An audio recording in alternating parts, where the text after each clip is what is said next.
ገውን ነገር የሚያስረግጥ ነው። የማናየውንም ነገር የሚያስረዳን ነው እምነታችን ብሎ ያስቀምጠዋል። ስለዚህ ያ እምነታችን ምንድን ነው? የሌለን እዛ እኛ ጋር ገና አልደረስንበትም ብለን የምንጠብቀውን ነገር ምን የሚያደርግ እርግጠኛ እንድንሆንበት በእምነት አይን ተመልክተ ነው እግዚአብሔር እንደሚያደርገው አምነን በእግዚአብሔር ላይ የምንደገፍበት ነው። ያለ እምነት እግዚአብሔርን ደስ ማሰኘት አይቻልም፣ ያለ እምነትም ደስ ማሰኘት አይቻልም ብሎ ይናገራል። ስለዚህ እግዚአብሔር ደስ የሚሰኝበት በሱ ላይ መደገፋችን ነው ያንን የሚያመጣው። ስለዚህ ይሄ የእምነት ዋናው እንትን ነው፣ ዋናው ትርጉም። ስለዚህ የቃለ እምነት እንቅስቃሴ የመጀመሪያ ችግሩ ምንድን ነው የሚሆነው? እምነትን ፎርስ አድርጎ ይመለከታል። እምነትን በውስጣችን ያለ እግዚአብሔር እንትኑ ዓለማትን የፈጠረበት ያ በቃሉ የፈጠረበት ያንን ፎርስ አድርጎ ይመለከታል። በቃ በክርስቶስ አዶፕት የተደረጋችሁ ወደ ልጅነት የመጣችሁ ምናምን ሆናችሁ በዛ መንገድ እንትን ማድረግ አትችሉም። ቴንክ ዩ ክሪስቶፈር ድገመው ጥቅሱ።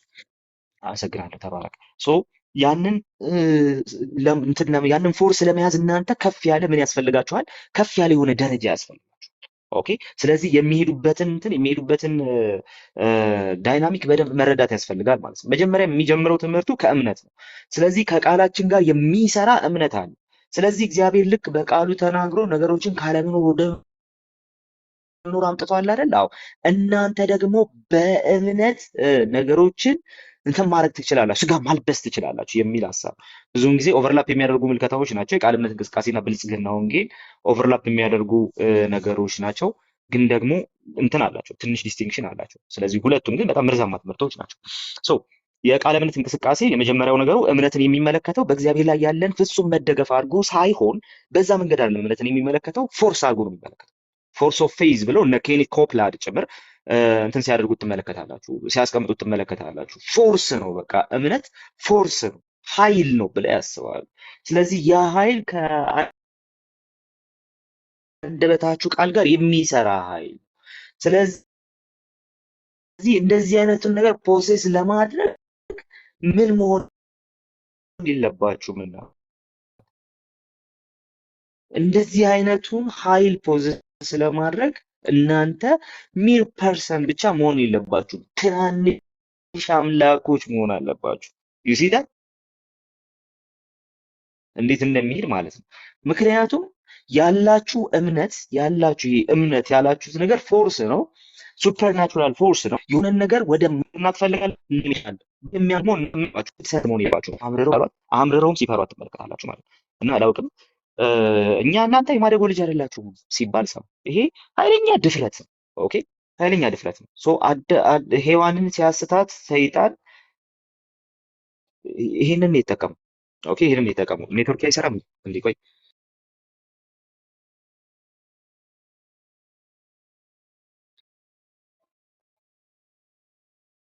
እሺ አሁን ይሰማል? አሁን ላጋ አላደርግም ብዬ አስባለሁ። ይሰማል አሁን? ፍቅሩሻለሁ። ጉድ። እሺ እሺ። ሶ ስለዚህ አሪፍ ነው። እሺ እሺ እሺ። ሶ ሰይጣን ሔዋንን እንዴት አድርጎ ነው ያሳሳታት? እንዴት አድርጎ ነው የሸወዳት ሲባል እንደ እግዚአብሔር እንደምትሆኑ ስለሚያውቅ ነው እንጂ እና እንደ እግዚአብሔር እንደምትሆኑ ያውቃል። ስለዚህ ለዚህ ነው እንጂ ሞትን አትሞቱም አላት ማለት ነው። ስለዚህ ያው አይነቱ ሽንገላ በወርድ ኦፍ ፌዝ ሙቭመንት ውስጥ እንዳለ ሴንስ አደርጋለሁ፣ እመለከታለሁ። ኦኬ ለምንድን ነው ይሄንን የምለው? ምክንያቱም አንድ ሰው ያንን ሱፐርናቹራል ፎርስ ፕሮሰስ እንዲያደርግ ምን ማድረግ አለበት? ራሱ ትንሽ አምላክ መሆን አለበት። እኛ ሳንሆን የምንለው የሙቭመንቱ ጀማሪዎች ናቸው ይሄንን። እሺ የእንቅስቃሴው ጀማሪዎች ናቸው ይሄንን የሚሉት በኋላ ላይ በደንብ አሳያችኋለሁ፣ አነብላችኋለሁ። ሶ ግን ምንድን ነው ፖይንቱ? እዛ ላይ ያለው ፖይንት እናንተ እንደዚህ አይነቱን ሱፐርናቹራል የሆነ ነገር እንድትይዙ ምን ያስፈልጋችኋል?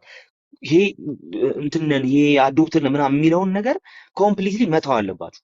አዶፕትር ነን ሲል ሐዋርያው ጳውሎስ 5 ጊዜ ተጠቅሞታል፣ 4 ጊዜ ለእኛ ለራሳችን ተጠቅሞታል፣ አንዴ ለእስራኤል ተጠቅሞታል። ስለዚህ የእስራኤል ልጅነት ራሱ አዶፕሽን ነው፣ የእኛ ልጅነት አዶፕሽን፣ ምንም የሚያከራክር ነገር አለ። ቀጥሎ የሚመጣው ይሄ የሰውነታችን ቤዛነት የሆነው ልጅነት እየተጠባበቅን እንቃትታለን የተባለው እሱ ራሱ አዶፕሽን ኢቭን ራሱ በመጨረሻ ዘመን በሙላት ስንከብር ራሱ መክበራችን በአዶፕሽን የሆነ ነገር ነው። አዶፕቲቭ ነው። ዊች ሚንስ የሌለንን ነገር ነው እግዚአብሔር እንደዚሁ በጸጋ የሰጠን ማለት ነው። ኦኬ። ስለዚህ በዚህ መንገድ ነው የሚቀመጠው ማለት ነው። ስለዚህ አሁን ይህንን አዶፕቲቭ የሆነውን ነገር ይህን አዶፕቲቭ የሆነውን ሰንሺፓችንን ልጅነታችንን ምን ያደርጉታል? ይህንን አይቀበሉትም። ከዛስ እኛ ትናንሽ አማልክት ነን፣ ምክንያቱም ኢየሱስ ልጅ እንደሆነው እኛም ልጆች ስለሆንን የሚል ሀሳብ ያመጡና ስለዚህ የእኛ ባህሪ ትንንሽ አምላክነት ስለሆነ ስለዚህ ይሄ እምነት የሚባለው ስፒሪቹዋል ፎርስ የሚሰራበት ቋንቋችን የሚሰራበት ቃላችን ነገሮችን ወደኛ የመሳብ አቅም አለው። ስለዚህ ፖዚቲቭ ቲንኪንግ የሚባለውን ወይም ደግሞ ልክ ዘሰክሬት ላይ እንዳለው ማለት ነው። ይሄ ነገሮችን ፖዚቲቭ የሆኑ ነገሮችን ተናግሮ ወደ የሌሉ ነገሮችን በዙሪያቸው የሌሉ ነገሮችን የማምጣት ጉዳይ የቤተ ክርስቲያን ትምህርት ያደርጉታል። ስለዚህ እጅግ በጣም አደገኛ የሆነ በጣም ከባድ የሆነ ትምህርት ነው። ስለዚህ እነዚህ ሁለት ነገሮች ኮምፕሊትሊ የወርድ ኦፍ ፌዝ ሙቭመንትን ከአጠገባችን እንድናርቅ ያስገድዱ። ስለዚህ ሁሉም ወርድ ኦፍ ፌዝ ሙቭመንት ምናልባት ሁሉም ወርድ ኦፍ ፌዝ ሙቭመንት ሀብት ጠርተህ ማምጣት ትችላለህ ሲባሉ አይ አልችልም የሚሉ ሊኖሩ ይችላሉ። ሁሉም የብልጽግና ወንጌልን ለእንትን ላያደርጉ ይችላል፣ ላያነሱ ይችላሉ። ስለዚህ የብልጽግና ወንጌልን ስላላመነ ወርድ ኦፍ ፌዝ ሙቭመንት አማኝ አይደለም ብላችሁ እንዳታስቡ። ኦኬ። መጠየቅ ያለባቸው ሁለት ጥያቄዎች አሉ። የመጀመሪያው ጥያቄ ስለ እምነት የምታስበው ነገር ምንድን ነው? ሁለተኛው ጥያቄ ደግሞ ስለ እንትን የምታስበው ስለ አንተ ልጅነትና ስለ ኢየሱስ ልጅነት የምታስበው ነገር ምንድን ነው? እነዚህን ሁለት ነገሮች አንድ ሰው ጥርት አድርጎ መመለስ መቻል አለበት ማለት ነው። ምክንያቱም ሁሉም ወርድ ኦፍ ፌዝ ሙቭመንት ውስጥ ያሉ ሰዎች ብልጽግና ወንጌል ያምናሉ። ግን ደግሞ ብልጽግና ወንጌልን የሚያምኑና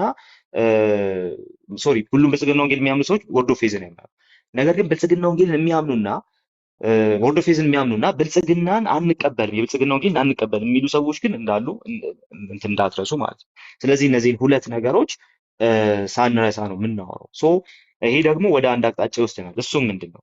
ወርድ ኦፍ ፌዝ አንደኛ የዳንበትን እምነት የሚባለው የምንኖርበትን እግዚአብሔርን ደስ የምናሰኝበትን ይህንን እምነት የሚባለውን ነገር ዲስቶርት ያደርገዋል። ኦኬ፣ ዲስቶርት ያደርገዋል። አንዱ እሱ ነው። ሁለተኛው ነገር ደግሞ ዲስቶርት የማድረግ ጉዳይ ብቻ አይደለም። ይህንን የተሳሳተ የእምነት እሳቤ ሰው እንዲይዝ ወይም ደግሞ ገንዘብ እንዲያደርግ የግድ ምን መሆን አለበት? ራሱ ወደ አምላክነት ጎራ ማደግ አለበት።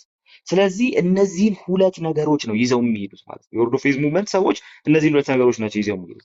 አሁን ይህንን ትምህርት ከእግዚአብሔር ነው ካልከኝ፣ ይሄን ትምህርት አይ እንታገሰው ካልከኝ፣ ይሄንን ትምህርት አይ እንደው እኔ እኮ ይሄኛው ትምህርት እንደ ልክ እንደ ፕሮቴስታንቱ የትራዲሽን ልዩነት አንድ ትራዲሽን ሆኖ መሄድ አለበት የምትለኝ ከሆነ በቃ በሰይጣን ተሸውዳል። ባጭሩ ተሸውዳችኋል በሰይጣን።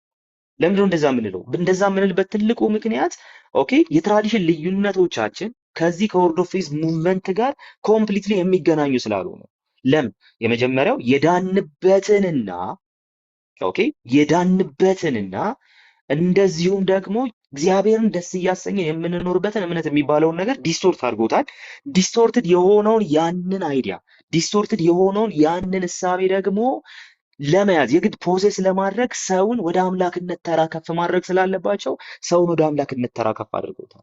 የሰው ኔቸር እና የክርስቶስ ኔቸር ላይ ትልቅ ችግር ፈጥረዋል። የመጀመሪያው ነገር እሱ ነው።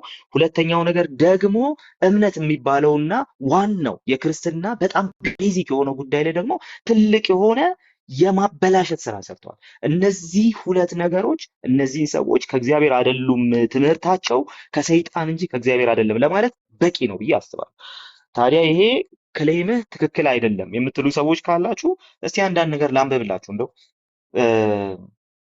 ከእግዚአብሔር ነው የምትሉ ሰዎች ካላችሁና አይ እንደው ልንታገሳቸው ይገባል የምትሉ ሰዎች ካላችሁ ማለት ነው አንዳንድ ነገሮችን ላንብብላችሁ። እነዚህ ሰዎች ምን ምን ይላሉ የሚለውን ነገር አንዳንድ ነገር ላንብብላችሁ። እሺ የታለ? ለምሳሌ ስለ እምነት እንዴት ነው የሚያምኑት?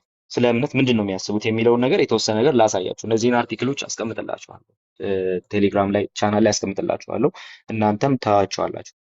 እሺ መምህራኑ መጀመሪያ ማወቅ አለባችሁ፣ መምህራኑን መረዳት መቻል አለባችሁ። እነ ኬኔት ኮፕላድ፣ እነ ኬኔት ሄገን፣ ከዛ በኋላ ደግሞ እነ ሮጀርስ፣ አስቀድሞ ሮጀርስ ነበር የነበረው። ከዛ በኋላ እነ ኮፕላድ አሉ፣ እነ ሄገን አሉ፣ እንደዚሁም ደግሞ እነ ጆኤል ኦስቲን አሉ። በጣም ብዙዎች አሉ፣ በዚህ ውስጥ የሚነገሩ በጣም ብዙዎች አሉ። ምንድን ነው እንትን የሚያደርጉት? ምንድን ነው የሚያምኑት? ስለ እምነት ራሱ ምንድን ነው የሚያምኑት የሚለውን ነገር ላሳያችሁ። እምነት ቃልና እምነት እንዴት የተያያዙ እንደሆኑ ለማሳየት የሚጠቀሟቸውን ነገሮች ላሳያችሁ። ለምሳሌ the force of faith በሚለው ጽሁፉ ላይ ኬኔት ኮፕላንድ እንደዚህ ብሎ ይናገራል። the force of faith is አለ የእምነት ኃይል አለ released by words የሚለቀቀው ኦር ደግሞ እንትን የሚያደርገው ስጋ የሚለብሰው በቃላት ነው። ከዛስ ፌት ፊልድ ወርድስ ፑት ዘ ሎው ኦፍ ስፒሪት ኦፍ ላይፍ ኢንቱ ኦፕሬሽን አለ።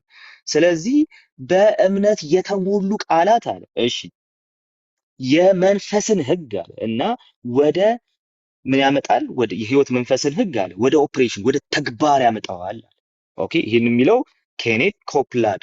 ስለዚህ ኬኔት ኮፕላንድ the force of faith በሚሰኘው ስራው ላይ ይህንን ያስቀምጣል። ስለዚህ ምንድነው ፖይንቱ? ይሄ የእምነት ኃይል በቃል የሚለቀቅ ነው ኦር ደግሞ በቃል ስጋ የሚለብስ ነው። በቃል እንትን የሚያደርግ ነው፣ ሪያላይዝድ የሚሆን ነው። እሱ ብቻ አይደለም ደግሞ ይሄ በእምነት የተሞላ ቃላችን ደግሞ አለ የህይወት መንፈስ ህግን የሚያንቀሳቅስ ነው። አይታችሁታል? የህይወት መንፈስ ህግን ምን የሚያደርግ ነው? የሚያንቀሳቅስ። ሉክ በምን አይነት መንገድ እንትኑን እምነት የሚለውን ነገር እንዳስቀመጡት ማለት። ስለዚህ እምነት የሚሰራው እንዴት ነው? እምነት የሚሰራው ስትናገረው ነው። የምትናገረው ነገር ኦልሬዲ ፎርስ አለው። እምነት አብሮት ስላለ ፎርስ አለው። ስለዚህ መንፈስን የሚያንቀሳቅስ ነው።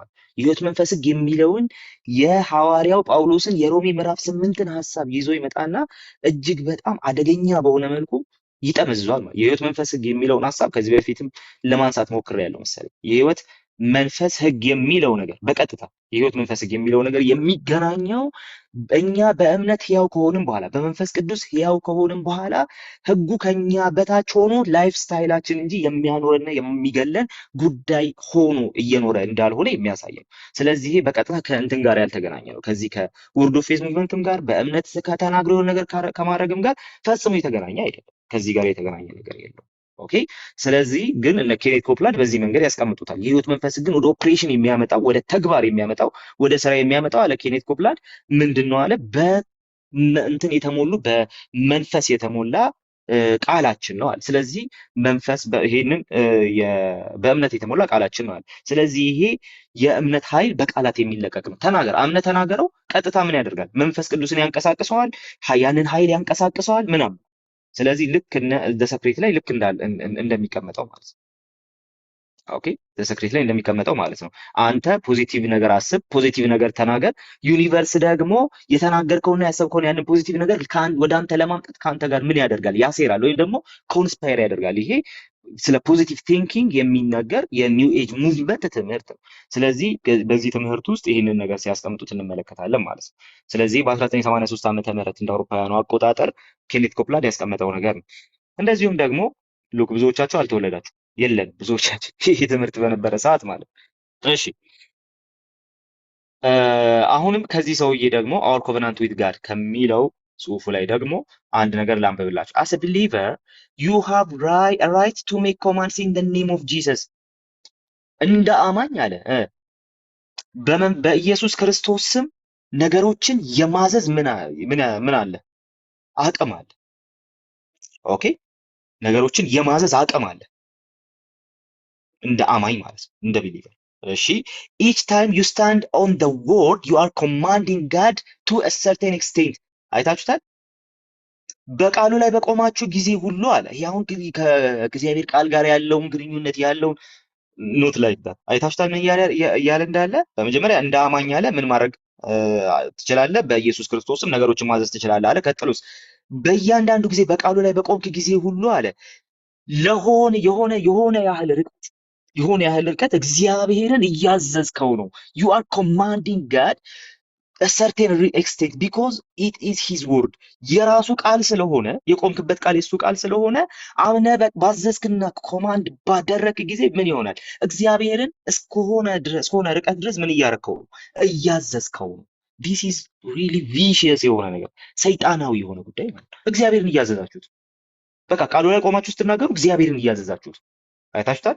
ስለዚህ ስለ እምነት ያላቸው ንግግር ወይ ስለ እምነት ያላቸው ትምህርት አጋንንታዊ ነው እንጂ ክርስቲያናዊ በጭራሽ አይደለም።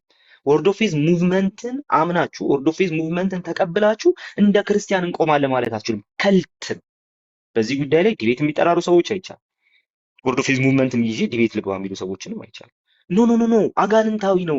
ከእንደዚህ አይነቱ ሐሳብ ጋር ተገናኝቶ ከዛ በኋላ ክርስቲያናዊ ነው ማለት የምትችሉት ነገር የለም። እግዚአብሔርን በቃሌ ማዘዝ እችላለሁ እያለ የእምነቱ እንቅስቃሴ ጀማሪ በቃሌ በንግግሬ እግዚአብሔርን ማዘዝ እችላለሁ፣ ምክንያቱም የራሱን ቃል ነው እየጠራ ያሉት እየተናገርኩ ያለሁት እያለ ያለውን ሰውዬ እንዴት ነው ክርስቲያን ነው ብለህ ይዘህ የምትሄድ? ስለዚህ እጅግ በጣም አጋንንታዊ የሆነ ንግግር ከልቲክ የሆነ ነገር ነው እንጂ በጭራሽ ክርስቲያናዊ ሊሆን አይችልም። ሰው ይሄ ሌላኛው ነገር ነው። እንግዲህ ኬኔት ኮብላድን ነው እስካሁን እያነሳሁላችሁ ያለሁት ማለት ነው። እሺ እንቀጥል። አክቹሊ ስለ ቃላት ሲያነሳ ኬኔት ኮፕላድ እንደዚህ ብሎ ይናገራል። ፎርስ የሚል ነገር ይወዳሉ። እዚህ ላይ ደግሞ ፎርስስ ኦፍ ሪክሪኤተር ሂውማን ስፒሪት በሚል ስራው ላይ እንደዚህ ብሎ ይናገራል። ወርድስ አር ስፒሪቹዋል ኮንቴይነርስ፣ እነዚህ ቃላት መንፈሳዊ ኮንቴይነሮች ናቸው። ዊች ሚንስ ያንን ኃይል የመንፈስን ኃይል የያዙ ኮንቴይነሮች ናቸው። ተናገረው ይመጣል የሚለው ሀሳብ ኔሚት ክሌሚት የሚለው ሀሳብ ከዚህ ጋር የተገናኘ እንደሆነ ትረዳላችሁ ማለት ነው። ስለዚህ እነዚህ ስትመለከቱ እጅግ በጣም አደገኛ የሆኑ ነገሮችን ትመለከታላችሁ ማለት ነው። እስቲ ስለ ኦስቲን የኦስቲንን አንድ ንግግር ላስቀምጥላችሁና ከዛ ደግሞ ወደ ኮፕላድ እመለሳለሁ። ፓወር ኦፍ ታንግ የሚል ደግሞ የንግግራችን የልሳናችን ኃይል የሚል ደግሞ እንትን አለው ጽሁፍ አለው እና እዛ ላይ ደግሞ የተወሰነ ነገር አሳያችኋል። ነገር ግን አሁን የጆኤል ኦስቲንን አንድ ንግግር እንትን ላርጋችሁ ላስቀምጥላችሁ። ይህ ከኦዲዮ ክሊፕ ላይ የተወሰደ ነው። እንደዚህ ይላል፣ ዩቭ ጋት ቱ ስፒክ ኢት አውት፣ ልትናገሩት ይገባል። ዩር ወርድስ ሃቭ ክሪኤቲቭ ፓወር፣ ቃላችሁ ምን የሚያደርግ አቅም አለው? የሚፈጠር አቅም። ዋን ኦፍ ደ ፕራይመሪ ዌይስ ዊ ሪሊዝ አወር ፌት ኢዝ ስሩ አወር ወርድስ፣ እምነታችንን የምናሳይበት አንዱ መንገድ ንግግራችን። ዴር ኢዝ አ ዲቫይን ኮኔክሽን ቢትዊን ዩ ዲክሌሪንግ ጋድስ ፌቨር ኤንድ ሲይንግ ጋድስ ፌቨር ማኒፌስትድ ኢን ዩር ላይፍ። ስለዚህ ግንኙነት አለ። ምንድን? የእግዚአብሔርን ፌቨር ወይም ደግሞ ያንን የእግዚአብሔርን ጸጋ በመናገርና እግዚአብሔር ያን ጸጋውን በመልቀቁ ውስጥ ምን አለ? ግንኙነቶች አሉ። በጣም ኢነሰንት የሆኑ ቃላት ይመስላሉ አይደል? አሁን ቀጥሎ የሚለውን ስሙ። ኦኬ ኤንድ ሰም ኦፍ ዩ አር ዱይንግ ዩር ቤስት ቱ ፕሊዝ ደ ሎርድ። አንዳንዶች እግዚአብሔርን አምላካችሁን ለማስደሰት በጣም በቃ እንትን እያደረጋችሁ እንደሆነ እየሞከራችሁ የቻላችሁትን እያደረጋችሁ እንደሆነ እረዳለሁ። ዩ አር ሊቪንግ አ ሆሊ ኮንሴክሬትድ ላይፍ። ሉክ አሁን የተቀደሰ ህይወት እየኖራችሁ በት ዩ አር ኖት ሪሊ ኤክስፒሪየንሲንግ ጋድ ሱፐርናቹራል ፌቨር፣ የእግዚአብሔርን ያንን ሌላ ተፈጥሯዊ የሆነውን ፌቨሩን ግን ያንን ውለታውን ያንን ጸጋውን ግን እየተለማመዳችሁት አይደለም። ዩሲ በቅድስና መኖር በቂ አይደለም። እግዚአብሔርን ለማስደሰት ምን ማድረግ አለባችሁ? የምታምኑትን ነገር መናገር መቻል አለባችሁ። አይታችሁታል። እግዚአብሔርን ለማስደሰት በጣም እየጣራችሁ እየተናገራችሁት ካልሆነ ግን ኤክስፔሪየንስ እያደረጋችሁት አይደለም። ስለዚህ ቅድስናን ራሱ ሲምፕሊ በቂ አይደለም። ምን ማድረግ አለባችሁ? መናገር አለባችሁ። you have to speak it out, you have to experience it። እግዚአብሔርን ለማስደሰት እንዲህ የሚባል ነገር የለም። ኦኬ እንቀጥል። and it's simply because you are not declaring it። ዲክሌር እያደረጋችሁት ስላልሆነ ኤክስፔሪየንስ እያደረጋችሁት አይደለም። you've got to give life to your faith by speaking it out። አይታችኋል። እምነታችሁን የምትኖሩት በመናገር ነው። በቃ ካልተናገራችሁት እምነታችሁን እየኖራችሁት አይደለም። ስለዚህ አሁን እንደዚህ አይነቱን አደገኛ የሆነ ንግግር እንደዚህ አይነቱን አደገኛ የሆነ ትምህርት ይዛችሁ በምን ሂሳብ ነው እኛ ክርስቲያኖች ነን ብላችሁ ልትናገሩ ትችሉ? ይሄ እኮ አጋንንታዊ ንግግር እኮ። በቃ በቅድስና መኖራችሁ በቂ አይደለም። ታዲያ መናገር አለባችሁ። ካልተናገራችሁ ሲምፕሊ እግዚአብሔርን እያስደስታችሁ ያላችሁት ሙከራ ከንቱ ነው እያላችሁ ነው ያለው። በምን አይነት መልኩ ነው እንደነዚህ አይነት ንግግሮችን ክርስቲያናዊ አድርገን ተቀብለን ወርድ ኦፍ ፌዝ ሙቭመንትን ከክርስትና አይዲያዎች መካከል አንድ ከክርስትና ሀሳቦች መካከል አንድ የትራዲሽን ልዩነት ያመጣው ምልከታ ነው ብላችሁ የምትመለከቱ? በጭራሽ እንደዛ ሊሆን አይችልም። በጭራሽ እንደዛ ብለን ልናስቀምጥ አንችልም ማለት ነው። ኦኬ ለማንኛውም ግን እንቀጥል። ወርድስ አር ስፒሪቹዋል ኮንቴይነርስ የሚለውን አንስቼላችኋለሁ። ከዛ በኋላ ግን እንደዚህ ማለት ይናገራል ኬኔት ኮፕላድ ማለት ነው። አስ አ ቦርን አጌን ቢሊቨር፣ ዳግመኛ እንደተወለደ አማኝ ዩ አር ኢኩዊፕድ ዊዝ አ ወርድ። ስለዚህ ቃል የሚባል ነገር የእግዚአብሔር ቃል ማለት ነው በውስጣችሁ አለ። ዩ ሃቭ ዘ ፓወር ኦፍ ጋድ አት ዮር ዲስፖዛል። ስለዚህ እናንተ ጋር ምን አለ? የእግዚአብሔር ኃይል አለ። ባይ ጌቲንግ ዘ ወርድ ዲፕ ኢንቱ ዩር ስፒሪት። ኦኬ ቃሉን ወደ በመንፈሳቸው በማስገባትና እሺ ኤንድ ስፒኪንግ ኢት ቦልድሊ አውት ዩር ማውዝ። ቃሉን ደግሞ ምን በማድረግ በአንደበታችሁ ቦልድሊ በድፍረት በመናገር እንደዚሁም ደግሞ በድምጻችሁ ቃላችሁን በመናገር you release spiritual power to change things in the natural circumstances። ስለዚህ በዚህ ተፈጥሯዊ በሆኑ ሰርከምስታንሶችን ሁኔታዎቻችን ላይ ለውጥ ማምጣት እንችላለን። ምን በማድረግ ያመንነውን ያንን በውስጣችን ያለውን ነገር በመናገር። ስለዚህ እምነታችን ምን የሚያደርግ ሆኖ ይመጣል ማለት ነው። እምነታችን ነገሮችን ካለመኖር ወደ መኖር የሚያመጣ የእግዚአብሔር ቃል ሆኖ ይመጣል ማለት ነው። ይሄ ደግሞ እጅግ በጣም አደገኛ የሆነ የመጽሐፍ ቅዱስ የሆነ ሀሳብ። ስለዚህ እኛ ናቹራል ሰርከምስታንሶቻችንን ቃላት ተናግረን የምናስወግድ ሰዎች አይደለም፣ እንትን የምንለውጥ ሰዎች አይደለም። በት ዋይ ጥያቄው ግን ደግሞ ለምን እንደዚህ አይነቱን ሀሳብ ወር ደግሞ እንደዚህ አይነቱን አመለካከት ይዛችሁ እንድትኖሩ የሚያስችላችሁ ተፈጥሮ ምን አይነት ተፈጥሮ ኦኬ፣ ምን አይነት ኔቸር ቢኖራችሁ እንደዚህ አይነት ሱፐርናቹራል የሆነ ቃልና እምነት ያላችሁ የሆነ ፎርስ የሆነ እምነት ያላችሁ ምን አይነት ኔቸር ቢኖራችሁ ነው? እነ ኬኔት ኮፕላንድ ይናገራሉ። ለማንኛውም ትንሽ ላሳያችሁና ከዛ በኋላ ወደ ቃሉን ደግሞ እንዴት ይጠቀሙታል፣ የትኛውን ቃል ይጠቀማል የሚለውን ነገር የተወሰነ አሳያችኋል። እሺ ሶ እስቲ የተወሰነ ነገር ላሳያችሁ። ይሄን ናው ዊ አር ኢን ክራይስት ጂሰስ በሚል ስራው ላይ ነው እንደዚህ የሚያስቀምጠው አሁንም ኬኔት ኮፕላንድ። እሺ እንደዚህ በማለት ይናገራል። ዩ አር ኖት ስፒሪቹዋል ሺዞፍሬኒክ አለ። ስፒሪቹዋል መንፈሳዊ ሺዞፍሬኒክ አይደላችሁም፣ ወይም ደግሞ ሀፍ ጋድ ሀፍ ሳታን ብሎ ያስቀምጠዋል። ወይም ደግሞ ግማሽ ሰይጣን ግማሽ ሰው አይደላችሁም ይላል፣ ግማሽ አምላክ አይደላችሁም ይላል። ቀጥሎስ ዩ አር ኦል ጋድ፣ እናንተ ሁለንተናችሁ አምላክ ነው ብሎ ይናገራል። ይህን የሚናገረው ማን ነው? ኬኔት ኮፕላንድ። አሁንም መቀጠል እንችላለን። ሙሉ በሙሉ በነ ኬኔት ኮፕላንድ ውስጥ ያለውን ሀሳብ ነው እያነሳ ያሉት። አሁንም ደግሞ ዘ ፎርስ ኦፍ ላቭ፣ ፎርስ የሚለውን ነገር በጣም ይወዱታል በነገራችን ላይ እና ዘ ፎርስ ኦፍ ላቭ ላይ እንደዚህ ብሎ ይናገራል። ዩ ዶንት ሃቭ አ ጋድ ኢን ዩ፣ በውስጣችሁ አምላክ የለም። ታዲያ ዩ አር ዋን፣ እናንተ ራሳችሁ ምንድናችሁ? አምላክ ናችሁ። እንቀጥል። አሁንም እንቀጥል። እሺ እንደገና አሁንም ይህም የኬኔት ኮፕላንድ ንግግር ነው። አይ ሴይ ዲስ ዊዝ ኦል ሪስፔክት ሶ ዳት አይ ዶንት አፕሴት ዩ ቱ ባድ፣ እና እንዳላበሳጫችሁ ዶንት አፕሴት ዩ ቱ ባድ፣ እንዳያበሳጫችሁ የምናገረው ነገር በጣም በክብር በሬስፔክት ነው የምናገረው ይላል። በት አይ ሴይ ኢት ኤኒዌይ፣ ግን ደግሞ እነግራችኋለሁ። ዌን አይ ሪድ ኢን ደ ባይብል ዌር ጂሰስ ሴይስ፣ ኦኬ መጽሐፍ ቅዱስን ሳነብ ክርስቶስ እንዲህ ያለውን አይ አም እኔ ነኝ ያለውን አይ ጀስት ስማይል ኤንድ ሴይ፣ ከዛ ፈገግልና እንዲህ ይላለሁ አለ። የስ አይ አም ቱ፣ እኔም እኔ ነኝ እላለሁ።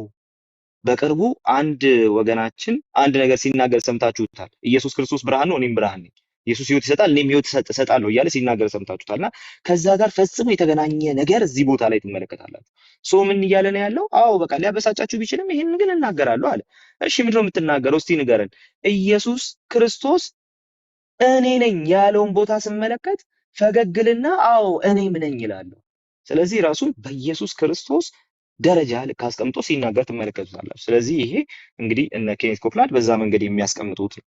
እንግዲህ እሱ ብቻ አይደለም፣ ደግሞ ሌሎችንም እንደዚሁ ማየት እንችላለን። እነ ጆን ሌክን ማየት እንችላለን። ለምሳሌ ጆን ሌክ ማን ኢዝ ኖት ሰፓሬት ክሪኤሽን ዲታችድ ፍሮም ጋድ፣ ሰው ከእግዚአብሔር የተለየ ፍጡር አይደለም ማለት ወይም ሰፓሬት የተደረገ ፍጡር አይደለም፣ የተነጠለ ፍጡር አይደለም ማለት ከእግዚአብሔር የተለያየ። እሺ ሂ ኢዝ ፓርት ኦፍ ጋድ ሂምሰልፍ፣ ራሱ ምንድን ነው አለ? የእግዚአብሔር የራሱ ፓርት ነው፣ የአምላክ የራሱ አካል ነው። እሺ ጋድ ኢንቴንድስ አስ ቱ ቢ ጋድስ፣ እግዚአብሔር እኛን አማልክት እንድንሆን ነው፣ እግዚአብሔሮች እንድንሆን ነው የሚፈልገው አለ።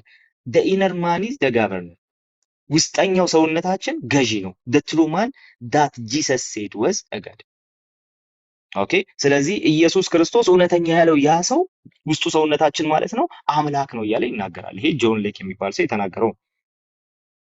ኦኬ ሌሎችንም ማየት እንችላለን። ለምሳሌ ቻርልስ ካፕስ፣ እንዳላበዛባችሁ ሳይቴሽን ቻርልስ ካፕስን ተመልከቱ። ማን was created in God's class፣ ሰው የተፈጠረው በእግዚአብሔር ደረጃ ነው አለ። ቀጥሎስ a spirit being very capable of operating on the same level of faith as God። ስለዚህ ምን ሆኖ ነው የተፈጠረው አለ ቻርልስ ካፕስ? መንፈሳዊ ቢንግ ሆኖ ነው የተፈጠረው ሰው። ኦኬ ምን የሚያደርግ እምነት ይዞ፣ እግዚአብሔር የሚያደርገውን ነገር የሚያደርግ እምነት ይዞ፣ ልክ እንደ እግዚአብሔር መተግበር የሚያስችለውን እምነት ይዞ ነው የተፈጠረው ብሎ ያስቀምጣል። ቀጥሎስ ቱ ኢሚቴት ጋድ፣ እግዚአብሔርን ለመምሰል ዩ መስት ቶክ ላይክ ሂም ኤንድ አክት ላይክ ሂም፣ ልክ እንደ እግዚአብሔር መናገርና አክት ማድረግ መቻል አለባችሁ። ናቹራል ወርልድ የሚባለው ነገር ኦልሬዲ የሚለወጠው በዛ ውስጥ ነው እያለ ደግሞ ይናገራል ማለት ነው። እሺ ኤርል ፖርክ የተባለ ሰው ደግሞ እንደዚህ ይላል፣ ጀስት ዶግስ ልክ እንደ ውሾች ቡችላ እንዳላቸው ጀስት ዶግስ ሃቭ ፓፒስ ኤንድ ካትስ ሃቭ ኪትልስ ደግሞ እ፣ ድመቶችም እንደዚሁ ትናንሽ ድመቶች እንዳሏቸው ሶ ጋድ ሃዝ ሊትል ጋድስ አምላክም ትናንሽ አማልክት አሉት።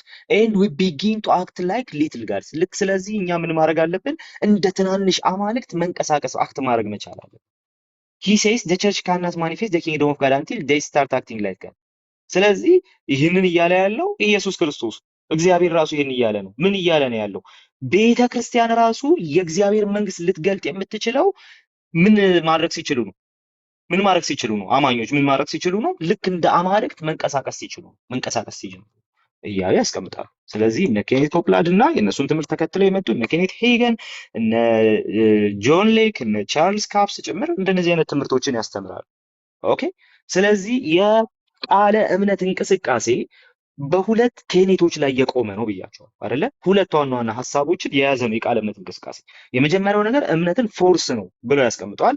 ያ ፎርስ ደግሞ እግዚአብሔር ያደረገው ማድረግ የሚያስችለን የእግዚአብሔር አይነት እምነት ነው። በእግዚአብሔር እመኑ የሚለውን ሀሳብ እቺን ኦብጀክቲቭ ጄኔቲቭዋን ምን ያደርጓታል አልኳት። ኦብጀክቲቭ ጄኔቲቭዋን ቀጥታ ወስደው የእግዚአብሔር እምነት ይኖራችሁ ብለው ጭምር እስከ መተርጎም ይደርሳሉ። እሱ ብቻ አይደለም፣ ደግሞ እምነታችን የሚያመጣው ምንድን ነው ደግሞ እምነታችን የሚሰጠን ነገር ምንድን ነው የሚለውን ነገርም ሲመልሱ ደግሞ እንደ እግዚአብሔር አክት የምናደርግበትና አምላክ ያደረገውን የምናደርግበት ነገር ከመሆኑ የተነሳ በእምነታችን ናቹራል ፌኖሜኖንን ጭምር እስከ መቆጣጠር የምንደርስ ከመሆናችን የተነሳ እኛ ይህንን እምነት ፖዘስ ካደረግን ትናንሽ አማልክት ነን ማለት ነው። ሰዎች ብቻ አይደለም፣ ትናንሽ አማልክት ነን። ስለዚህ አሉ ውሻ ትንንሽ ውሾችን እንደሚወልድ ድመት ትንንሽ ድመቶችን እንደምትወልድ እግዚአብሔርም ደግሞ ትናንሽ አማልክት አሉት ብለው አስቀመጡ። እንደውም አሉ እግዚአብሔርንም ማዘዝ ትችላላችሁ በዛ የእምነት ቃል አሉ። ስለዚህ የእምነት ቃል እንቅስቃሴ የተነሳው ከእንደዚህ አይነቱ አጋንንታዊ ከሆነ እሳቤ ነው። አጋንንታዊ ስለ ይሄንን ምንም አልፈር ኦፍኮርስ አጋንንታዊ ከእግዚአብሔር አይደለም። እንዲህ አይነቱ እምነት ከእግዚአብሔር አይደለም። እንደዚህ አይነቱ ሰውን በአምላክ ደረጃ ኦኬ፣ በአምላክ ደረጃ በአምላክ ልክ የማስቀመጥ ጉዳይም ክርስቲያናዊ አይደለም። በዛ መንገድ ነገሮችን ማስቀመጥም የለብንም ብዬ አስባለሁ።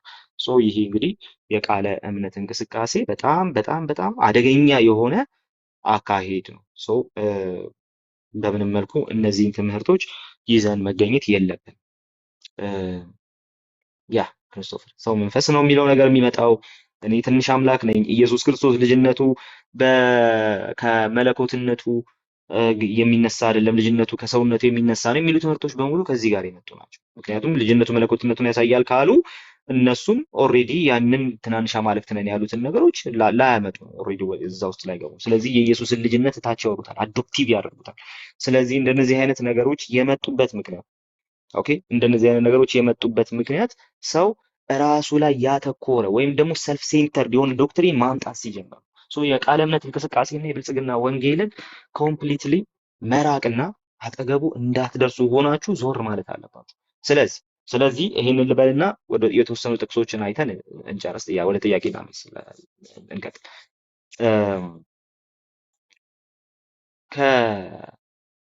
ባለፈው ምን ሰማው እዚህ ላይ በደንብ አስምሬ መናገር ስላለብኝ ማለት ነው። ባለፈው ምን ሰማው ሉተራኖች አሉ፣ ሪፎርምዶች አሉ፣ ፔንቴኮስታሎች አሉ አይደለ? ዌስሊያኖች አሉ፣ አንግሊካኖች አሉ። ፕሮቴስታንቶች በትራዲሽን የተለያዩ ናቸው። ስለዚህ የተለያየ ትራዲሽን ያላቸው ፕሮቴስታንቶች ስላሉ ይሄ አሁን የቃለ እምነት እንቅስቃሴና ሰው መንፈስ ነው የሚሉትን ጨምሮ የብልጽግና ወንጌል እምነት አማኞችን እንደነዚህ አይነት አማኞችን በቀጥታ ከነዚህ ትራዲሽኖች መካከል እንደ አንዱ አርጋችሁ ቁጠሩን የሚል ነገር ሰሙ። ኦኬ፣ እንደዛ አይነት ነገር ሰማው። ይሄ አንደኛ ፕሮቴስታንቱ እንዴት ኦፕሬት እያደረገ እንደሆነ አለመረዳት የመጀመሪያው። ሁለተኛው ነገር ደግሞ ምን ያህል የያዙት ትምህርት አጋንንታዊ መሆኑን አለመረዳት። ሶስተኛ አጋንንታዊ እንደሆነም ልክ እንዳልሆኑም ተረድቶ ሳለ ግን ያንን ለማረም ደግሞ ፈቃደኛ አለመሆን። ስለዚህ እነዚህ ሶስት ምክንያቶች ናቸው ብዬ አስባለሁ። ከነዚህ ከሶስት ምክንያቶች አንዱ ሊሆን ይችላል።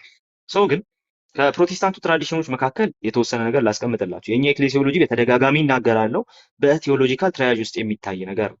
ስለዚህ ይሄንን ወደፊትም በደንብ እንትን እያደረግን እንሄዳለን፣ ወደፊትም በደንብ እያየን እንሄዳለን። እነ የጋቪን ኦርትላንድን አንድ መጽሐፍ ልጋብዛችሁ። ብዙ ጊዜ ዋት ፕሮቴስታንቲዝም ምንድነው ዋት ኢዝ ሚስቱሪ ፕሮቴስታንት የሚል መጽሐፍ አለው፣ አዲስ መጽሐፍ እና እሱም መጽሐፍ ነው ብዙ ሰው የሚያውቀው።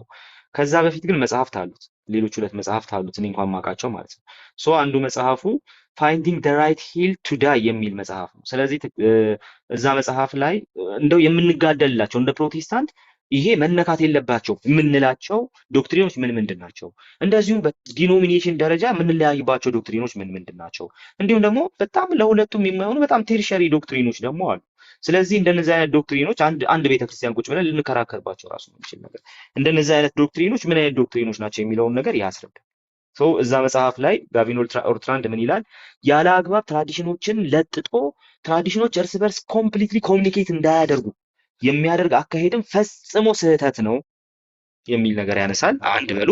ሁለተኛው ነገር ደግሞ የትራዲሽኖቹን ልዩነት እንደሌለ ቆጦ እንዳለ በቃ ኤቭሪ ትራዲሽን ኢዝ ዋን ፎር ፕሮቴስታንቲዝም ብሎ ደግሞ ሁሉንም ትራዲሽን ኮንፍሊክት የማድረግ አደጋም ደግሞ ምንድን ነው የሚለውን ነገር በደንብ ያስቀምጣል እዛ መጽሐፍ ላይ ማለት ነው ጋቪን ኦርትራንድ።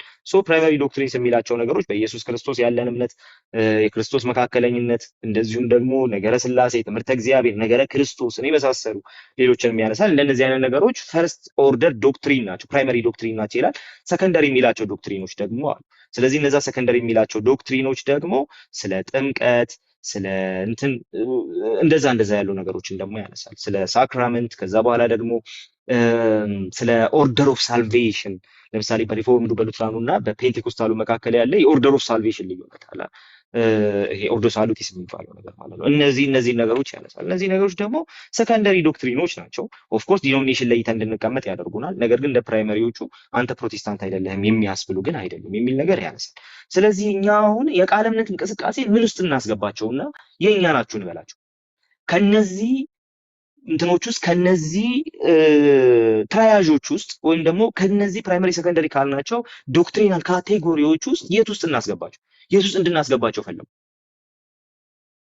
ኦኬ፣ የት ውስጥ እንድናስገባቸው ፈለጉ? ለምሳሌ ፕራይመሪ ዶክትሪን የሚባለውን ነገር አልጣስንም እንዳይሉ የጣሱት ነገር አለ። የክርስቶስን መካከለኝነት ጥሰውታል፣ ወይ ደግሞ የክርስቶስን ማዕከላዊነት ማለት ነው። ምክንያቱም ኢየሱስ ክርስቶስ ላይ ተሳስቷል። ኢየሱስ ክርስቶስ ሰውነቱ ነው ልጅ የተባለው በሰውነት ሲመጣ ነው ብሎ አስቀምጧል። ስለዚህ በስጋ ሲመጣ ከሆነ ልጅ የተባለው ነገረ ክርስቶስ ላይ ተሳስቷል። ፕራይመሪ ዶክትሪናቸው ፈጽሞ በቃ እንትን ነው፣ ሲምፕሊ የተሳሳተ ነገር ነው፣ ኑፋቄ አጋንንተኛ፣ ምንም ማድረግ አንችልም። እሱ ብቻ አይደለም፣ እምነት የሚባለው ነገር ላይ እምነት ብቻን እንዴት እንደምናከር ይታወቃል። ስለዚህ እምነት የሚያስገኘው ነገር የእምነት ኔቸር የሚባሉ ነገሮች ኦልሬዲ ሶላ ፊዴ ላይ የተቀመጡ አስዩም ተደርገው የሚወሩ ነገሮች ናቸው። ስለዚህ ሶላ ፊዴን ጭምር ዲስቶርት የሚያደርግ አደገኛ የሆነ የእምነት ትምህርት አላቸው። እምነትን ፎርስ አድርገው ይቀበላሉ።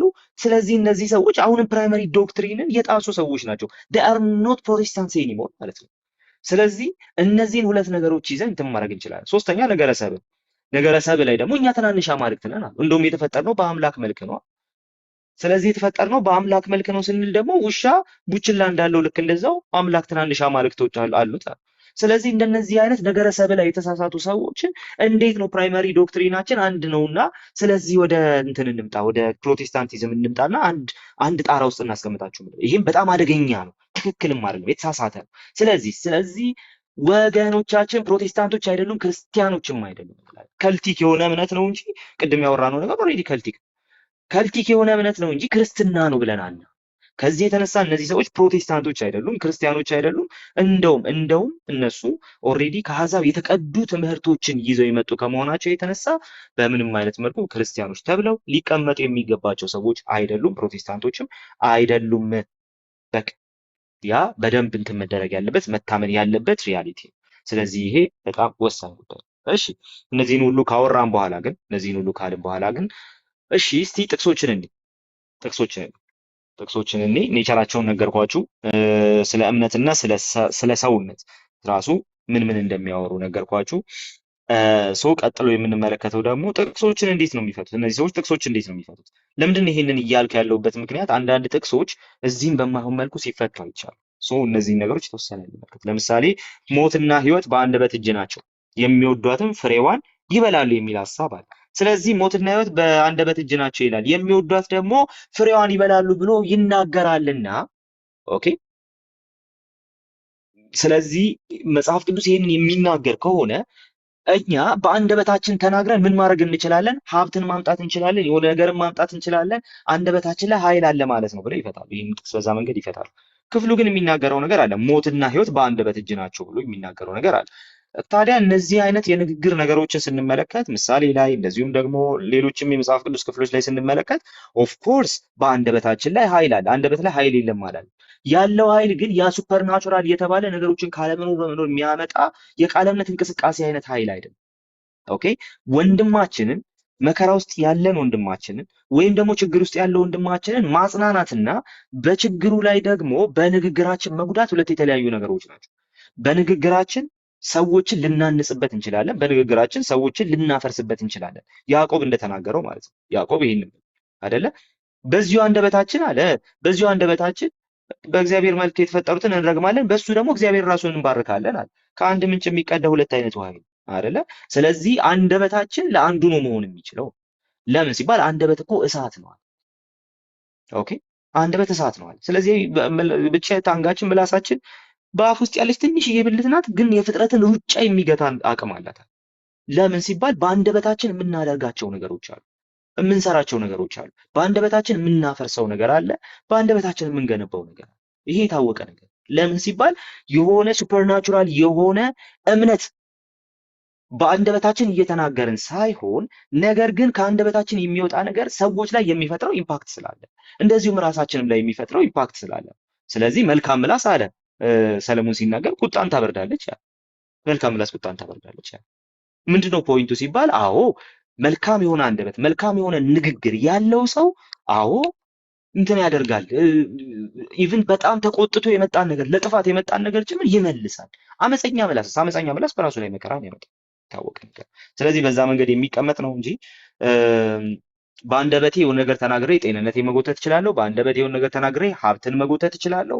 በአንደበቴ የሆነ ነገር ብዬ ናቹራል ፌኖሜነን ናቹራል የሆነን የኔን ኢንስታንስ እንትን ማድረግ እችላለሁ፣ መለወጥ እችላለሁ የሚል አይነት ሀሳብ ግን አይደለም። ስለዚህ ሁለቱ የተለያዩ ነገሮች ናቸው። ይሄኛውን ጥቅስ በዚህ መንገድ መተርጎም እንግዲህ በጣም አደገኛ ነው።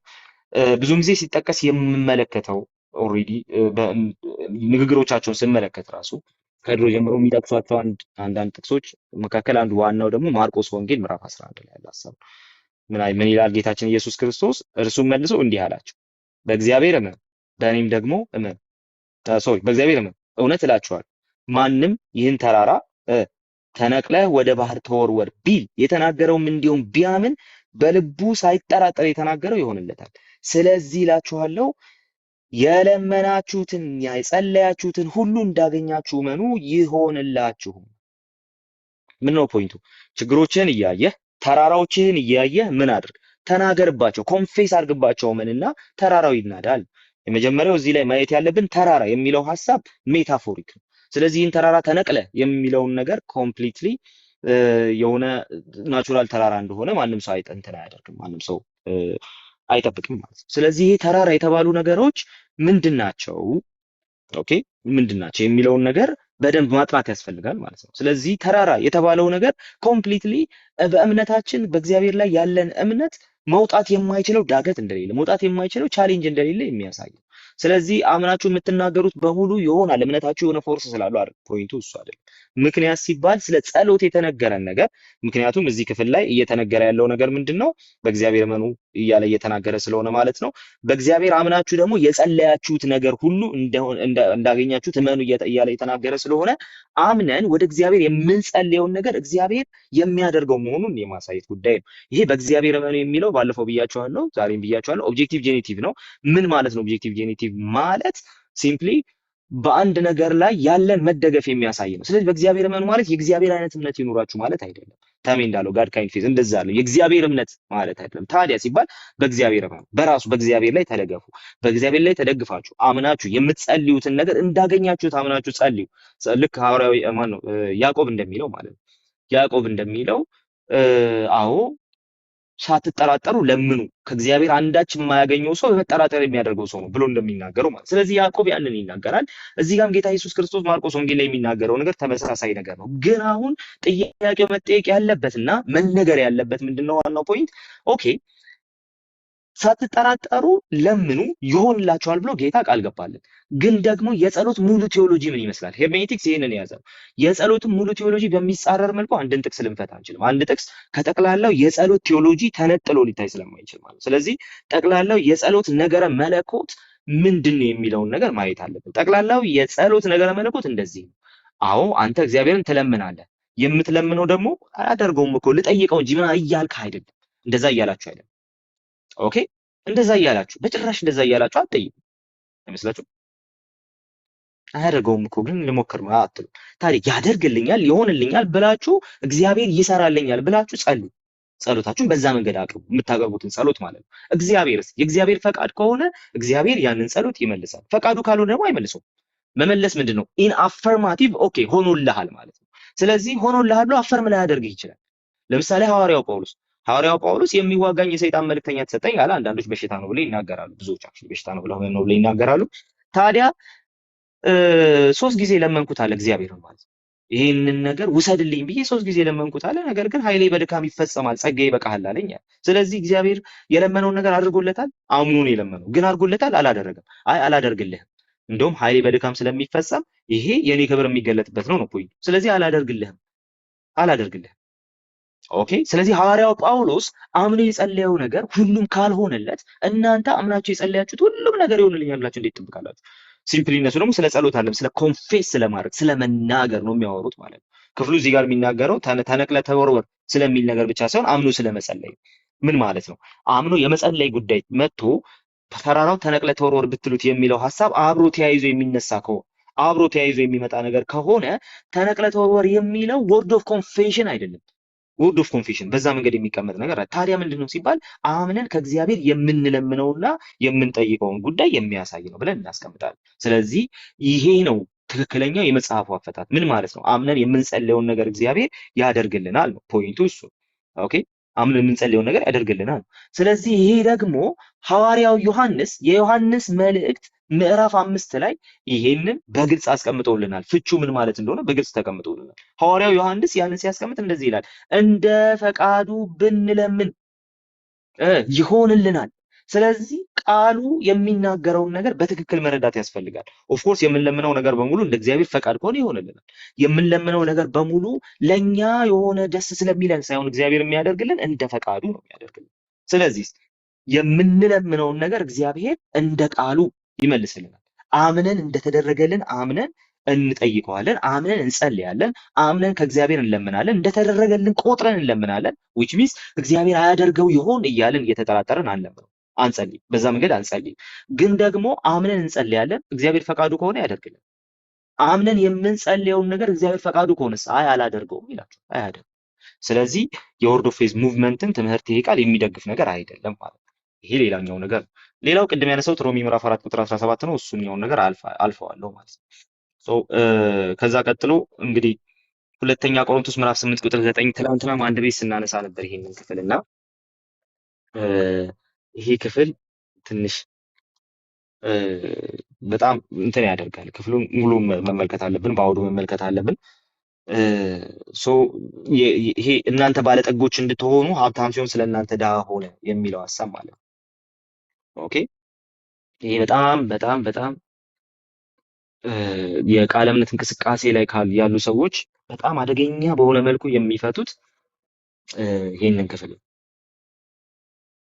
በጣም አደገኛ በሆነ መልኩ የሚፈቱት በጣም መጠንቀቅ አለብን። ክፍሉ እየተናገረ ያለው ነገር ምንድነው የሚለውን ነገር እያየን ነው መሄድ ያለብን። ክፍሉ እየተናገረ ያለው ነገር ምንድነው፣ እያወራ ያለው ነገር ምንድነው የሚለውን ነገር ከሌላ ኮንቴክስቱ እያየን ነው መሄድ ያለብን። ሁለተኛ ቆሮንቶስ ገና ሲጀምር የሚጀምረው ምን ብሎ ነው? ስለ መቄዶንያ ሰዎች ያወራና የመቄዶንያ ሰዎች የድህነታቸው ብዛት እንደውም የልግስናቸውን ባለጠግነት ነው ያበዛው ይላል። ድሆች ናቸው አለ። እልም ያሉ ድሆች ናቸው። ግን ደግሞ ምን የሚችሉትን ብቻ ሳይሆን በማይችሉት ልክ ጭምር ነው ይሰጡታል። ከአቅም በላይ ነው ይሰጡታል። ልክ ከትንፋሽ ሳይሆን ከኪሳሯ እንደሰጠችው ትዳሯን የሰጠችው የተባለችው ያቺ ባለጸጋ ሴት። ስለዚህ የእድሜ ባለጸጋ ማለት ነው። ስለዚህ ልክ እንደዛች መበለት አሁንም ምንድን ነው ፖይንቱ? ልክ እንደዛች ሴት ከትዳራቸው ከትርፋቸው አይደለም የሚሰጡት ነው፣ መስጠት ከሚችሉት በላይ ጭምር ሰጥቷል። ስለዚህ እናንተም ደግሞ በዚህ በጎ ስራ ደግሞ እንድትሳተፉ ለምናችኋለሁ ይልና ከዛ እናንተ ምክንያቱም የእግዚአብሔርን የክርስቶስን መልካም ስጦታ አውቃችኋል አለ። ፍቅሩን ተረድታችኋል፣ መልካሙን ስጦታ አውቃችኋል ይልና ስለዚህ እናንተ መልካሙን ስጦታ ያወቃችሁት ምን አይነት ስጦታውን ነው ብሎ ይናገራል። መልካሙን ስጦታ ስታውቁ እንደዚህ ነው ያወቃችሁት፣ እሱ ሀብታም ሆኖ ሳለ እናንተ ባለጠጎች እንድትሆኑ ድሃ ሆነ ይላል። ሀብታም ሆኖ ሳለ የሚለው ቃል በቀጥታ ቴዎሎጂካሊ ኢየሱስ ክርስቶስ አምላክ ነው ማለት ነው። በዚህ መጽሐፍ ላይ አክቹሊ ጎርደን ፊም ያነሰዋል መሰለኝ፣ ፖሊን ክሪስቶሎጂ ላይ ጎርደን ፊም ያነሰዋል፣ እዚህ መጽሐፍ ላይ ያነሰዋል ጎርደን ፊም። ነገር ግን እዚህ መጽሐፍ ላይ በሰፊው ተቀምጦ ታገኙታላችሁ። እዚህኛውም ላይ ይነሳል፣ እዚህኛው ላይ ማለት ነው። ሶ ፑቲንግ ጂሰስ ኢን ሂዝ ፕሌስ በጣም አሪፍ መጽሐፍ ነው። በጣም ስለ ክርስቶስ መለኮትነት ወይም ደግሞ ስለ ክርስቶስ አምላክነት በደንብ የሚያስረዳ በደንብ የሚያሳይ መጽሐፍ ነው እና እዚህ መጽሐፍ ላይ በደንብ ያስቀምጠዋል ሮበርት ቦማን ጁኒየር ማለት ነው። እነዚህ ሰዎች እሱ ሀብታም ሲሆን የሚለውን ሀሳብ የሚተረጉሙት ፓትሪስቲክ ኢንተርፕሪቴሽኖችም ጭምር እሱ ሀብታም ሆኖ ሳለ የሚለውን ነገር የሚናገሩት ኦልሬዲ ስለ መለኮትነቱ ነው ብለው የሚተረጉሙት ማለት ነው። ኢየሱስ ክርስቶስ አምላክ ስለሆነ ምን ተብሏል? እሱ ሀብታም ሆኖ ሳለ ተብሏል። ስለ እናንተ ድሃ ሆነ ማለት ራሱን ባዶ አድርጎ ሰው ሆኖ ስለመምጣቱ የተነገረ ጉዳይ። አምላክ ሆኖ ሳለ ሊታዘዝ በሚችልበት በዛ ላይ ደግሞ ልክ የተናቀ የሕማም ሰው ምናምን ከሰው የተጠላ ምናምን ተብሎ እንደተነገረ ልክ እንደዛ አይነት ሰው ሆኖ መጣ። አይታችሁታል። ስለዚህ ኢየሱስ ክርስቶስ እሱ ሀብታም ሆኖ ሳለ አምላክነቱን የሚያሳይ ነው። እናንተ ባለጠጎች እንድትሆኑ ድሃ ሆነ የሚለው ሀሳብ ደግሞ ሲምፕሊ ኢየሱስ ክርስቶስ ሰው ሆኖ ስለመምጣቱ በኢንካርኔሽኑ ስለሰራው ስራ የሚናገር ነው። ራሱን ዝቅ አድርጎ መጥቷል። ፖይንቱ እሱ ነው። ክርስቶፈር የሚለጥፋቸውን ቼክ አድርጓቸው። ስለዚህ ፖይንቱ እሱ ነው። ይሄ ከሆነ ፖይንቱ እናንተ ባለጠጎች እንድትሆኑ ማለት ነው። እናንተ ባለጠጎች እንድትሆኑ የሚለው ሀሳብ የምድራዊ ገንዘብን የሚያሳይ ነው ካላችሁ የመቄዶንያ ሰዎች እኮ ድሆች ናቸው ተባሉ። እንደውም ጥልቅ ድሆች ናቸው ነው የተባሉ። ድሆች ብቻ ሳይሆን የድህነታቸው ጥልቀት ነው የተባሉ። አሁን ልክ እኛ ጋር የድሃ እንደሚባለው የድህነታቸው ጥልቀት ድሆች ናቸው።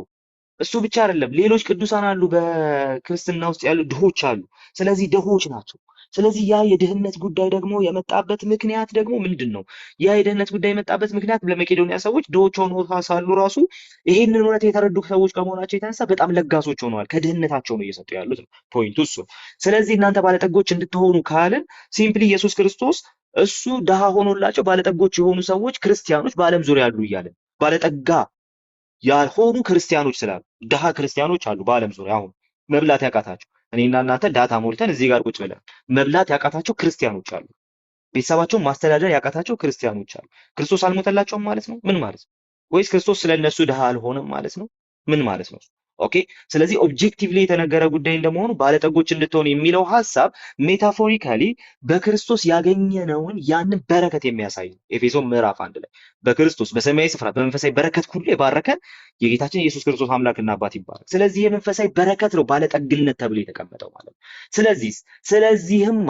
ስለዚህማ ኢየሱስ ክርስቶስ ስለእናንተ ድሃ ሆነ፣ ሰው ሆኖ መጥቶ ያደረገውን ነገር ሀብታም ሲሆን አምላክ ሆኖ ሳለ ሰው ሆኖ መጥቶ ስላደረገው ነገር እየተነገረ ስለሆነ እናንተ ባለጠጎች እንድትሆኑ ይሄኛው ደግሞ በክርስቶስ ያንን ሰማያዊ በረከት እንድንቀበል ክርስቶስ ምን እንደሆነ የሚናገር ስለሆነ ሰው ይሄንን እውነት ከተረዳ ገንዘቡን አውጥቶ ለድሆች ከመስጠት የሚቆጠብ አይሆንም ነው። ይሄን ፍቅር የክርስቶስን መልካም ስጦታ ስትረዱ እናንተ ያላችሁን ገንዘብ አውጥታችሁ መስጠት ቀላል ይሆንላችኋል። እሱ ነፍሱን ነው የሰጠላችሁ አምላክ ሆኖ ሳለ፣ እናንተ ግን ከገንዘባችሁ ነው የምትቆረሱት ነው ፖይንቱ። ኦኬ፣ ከገንዘባችሁ ነው የምትቆረሱት። ስለዚህ ፖይንቱ ምንድነው? በዚህ ክፍል ላይ የክርስቶስን የመስቀል ስራና ያንን ትልቁን የእግዚአብሔርን ስጦታ ከተቀበላችሁ እና እናንተ ያ ከገባችሁ ከተረዳችሁ ምን እንደተቀበላችሁ ከተረዳችሁ መልካም ስጦታ የሆነውን ገንዘባችሁን ለድሆች መስጠት ምንም የምትራሩት ነገር አይደለም። ስለዚህ እውነትን የተረዳ ሰው የዳነ ሰው ድነቱ በምን አይነት መንገድ በክርስቶስ ኢንካርኔሽን በክርስቶስም የመስቀል ስራ ደግሞ የተቀበለ ሰው በምን አይነት መልኩ ሊኖር እንደሚገባው ለቅዱሳን ያለውን ነገር እየሰጠ ሊኖር እንደሚገባው የሚያሳይ ሆኖ ታገኙታላችሁ። ስለዚህ በዚህ መንገድ የሚጠቀስን ጥቅስ ወስዳችሁ ስለ ገንዘብ ነው ስለ ምድራዊ ገንዘብ ነው ብላችሁ በጭራሽ ልታነሱ አትችሉም። ይሄ እጅግ በጣም አደገኛ የሆነ ስነ አፈታት ነው። ስለዚህ ሁለተኛ ቆሮንቶስን ስለ ምድራዊ ገንዘብ ነው ባለጠጎች እንድትሆኑ የሚለው ብሎ መፍታት በጣም አደገኛ አካሄድ። ነገርየውን ከአጋንንትን የሚያስበለኝ ነገር እሱ ነው። ከትራዲሽን እንደ አንዱ የቪው ጉዳይ ነው ምናምን ብላችሁ የምትለዩት ጉዳይ አይደለም። አጋንንታዊ ቪው ነው የምትሉት ማለት ነው። እ፣ ስለዚህ እንግዲህ ዛሬ በዚህ ጉዳይ ላይ አቋሜንም ጭምር ነው እያስቀመጥኩላችሁ ያለው። ሰው እንግዲህ እነዚህን ጥቅሶች በዚህ መንገድ መረዳት መቻል አለብን። እ፣ ነገሩን ጠቅለል አድርጌ ላስቀምጠው። የወርድ ኦፍ ፌዝ ወይም ደግሞ የቃለ እምነት እንቅስቃሴን የሚቀበሉ ሰዎች ክርስቲያን ነን ብለው ራሳቸውን መጥራት የለባቸውም፣ አይችሉም ብዬ አስባለሁ። አንደኛ ስለ እምነት ኔቸር ያላቸው ነገር፣ እሱም ደግሞ እምነታችን በቃል የሚገለጥ ፎርስ ነው፣ መንፈሳዊ ፎርስ ነው ብለው ያምናሉ። መጽሐፍ ቅዱስ ደግሞ እምነታችን በእግዚአብሔር ላይ ያለን መደገፍ ነው ብሎ ያስቀምጣል። ይህንን ፎርስ እንድንይዝ እኛ ትናንሽ አማልክት መሆን አለብን ብለው ያምናሉ። ስለዚህ ትናንሽ አማልክት ነን ብለው በተደጋጋሚ ቅድም እንዳነበብኩላቸው ያሳያሉ። እኛ ግን ትናንሽ አማልክት አይደለንም፣ በክርስቶስ የተዋጀን የእሱ ልጆች ነን። ስለዚህ የማደጎ ልጆች ነን ለማለት ራሱ አንፈራም፣ አናፍርም። ቃሉ የማደጎ ናችሁ ብሎናል። አባባት ብሎ የምንጮህበትን የልጅነትን መንፈስ ተቀበልን ሲል የማደጎ ልጅነትን ግልጽ አድርጎ አስቀምጦልናል። ያ ማለት የሌለን ምንም ነገር ያለን ነገር ምንም አልነበረም፣ ሙት ነበርን። የሌለንን ነገር ሁሉ በክርስቶስ ስናምን ሰጠን እያለን ነው ያለው። ስለዚህ የማደጎ ልጅነት ተብሎ ይነገራል። ስለዚህ እኛ ልጆች ነን እንጂ ትናንሽ አማልክት አይደለንም። እሱ ደግሞ ሌላው ጉዳይ ነው። ሶስተኛው ነገር ደግሞ እነዚህ የመጽሐፍ ቅዱስ ጥቅሶች የወርድ ኦፍ ፌዝ እንቅስቃሴን ይደግፋሉ ተብለው የተጠቀሱት ጥቅሶች በሙሉ ማለት ነው የሚናገሩት ሌላ መንፈሳዊ ሪያሊቲን እንጂ የወርድ ኦፍ ፌዝ ሙቭመንትን እሳቤ በጭራሽ አይደለም፣ ሊሆንም አይችልም። በቤተክርስቲያን ታሪክ ውስጥ በፕሮቴስታንቱ ስኮላርሺፕ ውስጥ የሌላ አፈታት ነው የሚፈቱት። ቃሉን ያጣምማሉ። የሰውን ማንነት ምን እንደሆነ ሲናገሩ በሰው ማንነት ላይ ይዋሻሉ። እንደ እግዚአብሔር ትሆናላችሁ፣ ኦር እንደ እግዚአብሔር ሆነን ተፈጥረናል ብለው ስለሚናገሩ፣ ኦር ደግሞ እንደ እግዚአብሔር ያለ ትናንሽ አምላክነት አለ ብለው ስለሚናገሩ፣ ይህ ደግሞ በቀጥታ ዘፍጥረት ላይ ለሔዋን ዲያብሎስ የዋሸው ውሸት ከመሆኑ የተነሳ ከእግዚአብሔር አይደለም፣ ትምህርቱ ፈጽሞ ከአጋንንት ነው ለማለት ድፍረቱ አለን። እንደዚሁም ደግሞ የክርስቶስ ማንነት ላይ ልጅነቱን ከሰውነቱ እንዲጀምር ያደርጋሉ ለትምህርታቸው እንደሚመች። ስለዚህ ክርስቶስን ትምህርቱን ያጣምማሉ። የክርስቶስ ማንነት ላይ አደገኛ ኑፋቄ ያለባቸው፣ እሱም ከእግዚአብሔር አይደለም፣ ክርስትናም አይደለም፣ ፕሮቴስታንቲዝምም አይደለም። እንደዚሁም ደግሞ እምነት ላይ ያላቸውና ቃሉን የሚተረጉሙበት መንገድ ፈጽሞ ክርስቲያን አይደለም። ስለዚህ ክርስቲያኖችም አይደሉም፣ ፕሮቴስታንቶችም አይደሉም። ትሪት ስናደርግም ትሪት የምናደርጋቸው እነዚህን ሁለት ነገሮች ይዘናል። ክርስትናንም እንደዚሁም ደግሞ ፕሮቴስታንቲዝምንም ይዘን አይደለም። ከልቲክ የሆነ አካሄድና አተረጓጎም ነው ያላቸው። ስለዚህ በዚህ መንገድ ነው መቀመጥ ያለባቸው። ሶ የኔ ምልከታ ይህን ይመስላል። በጉዳዩ ላይ ጥያቄ ያላችሁ ሰዎች ካላችሁ አሁን መግባት ትችላላችሁ።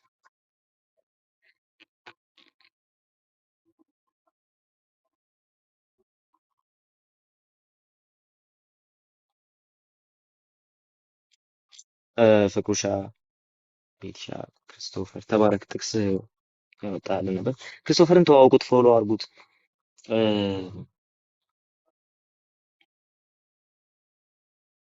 ያ ጥያቄ ያለ አንድ ቁጥር ይጻፍ።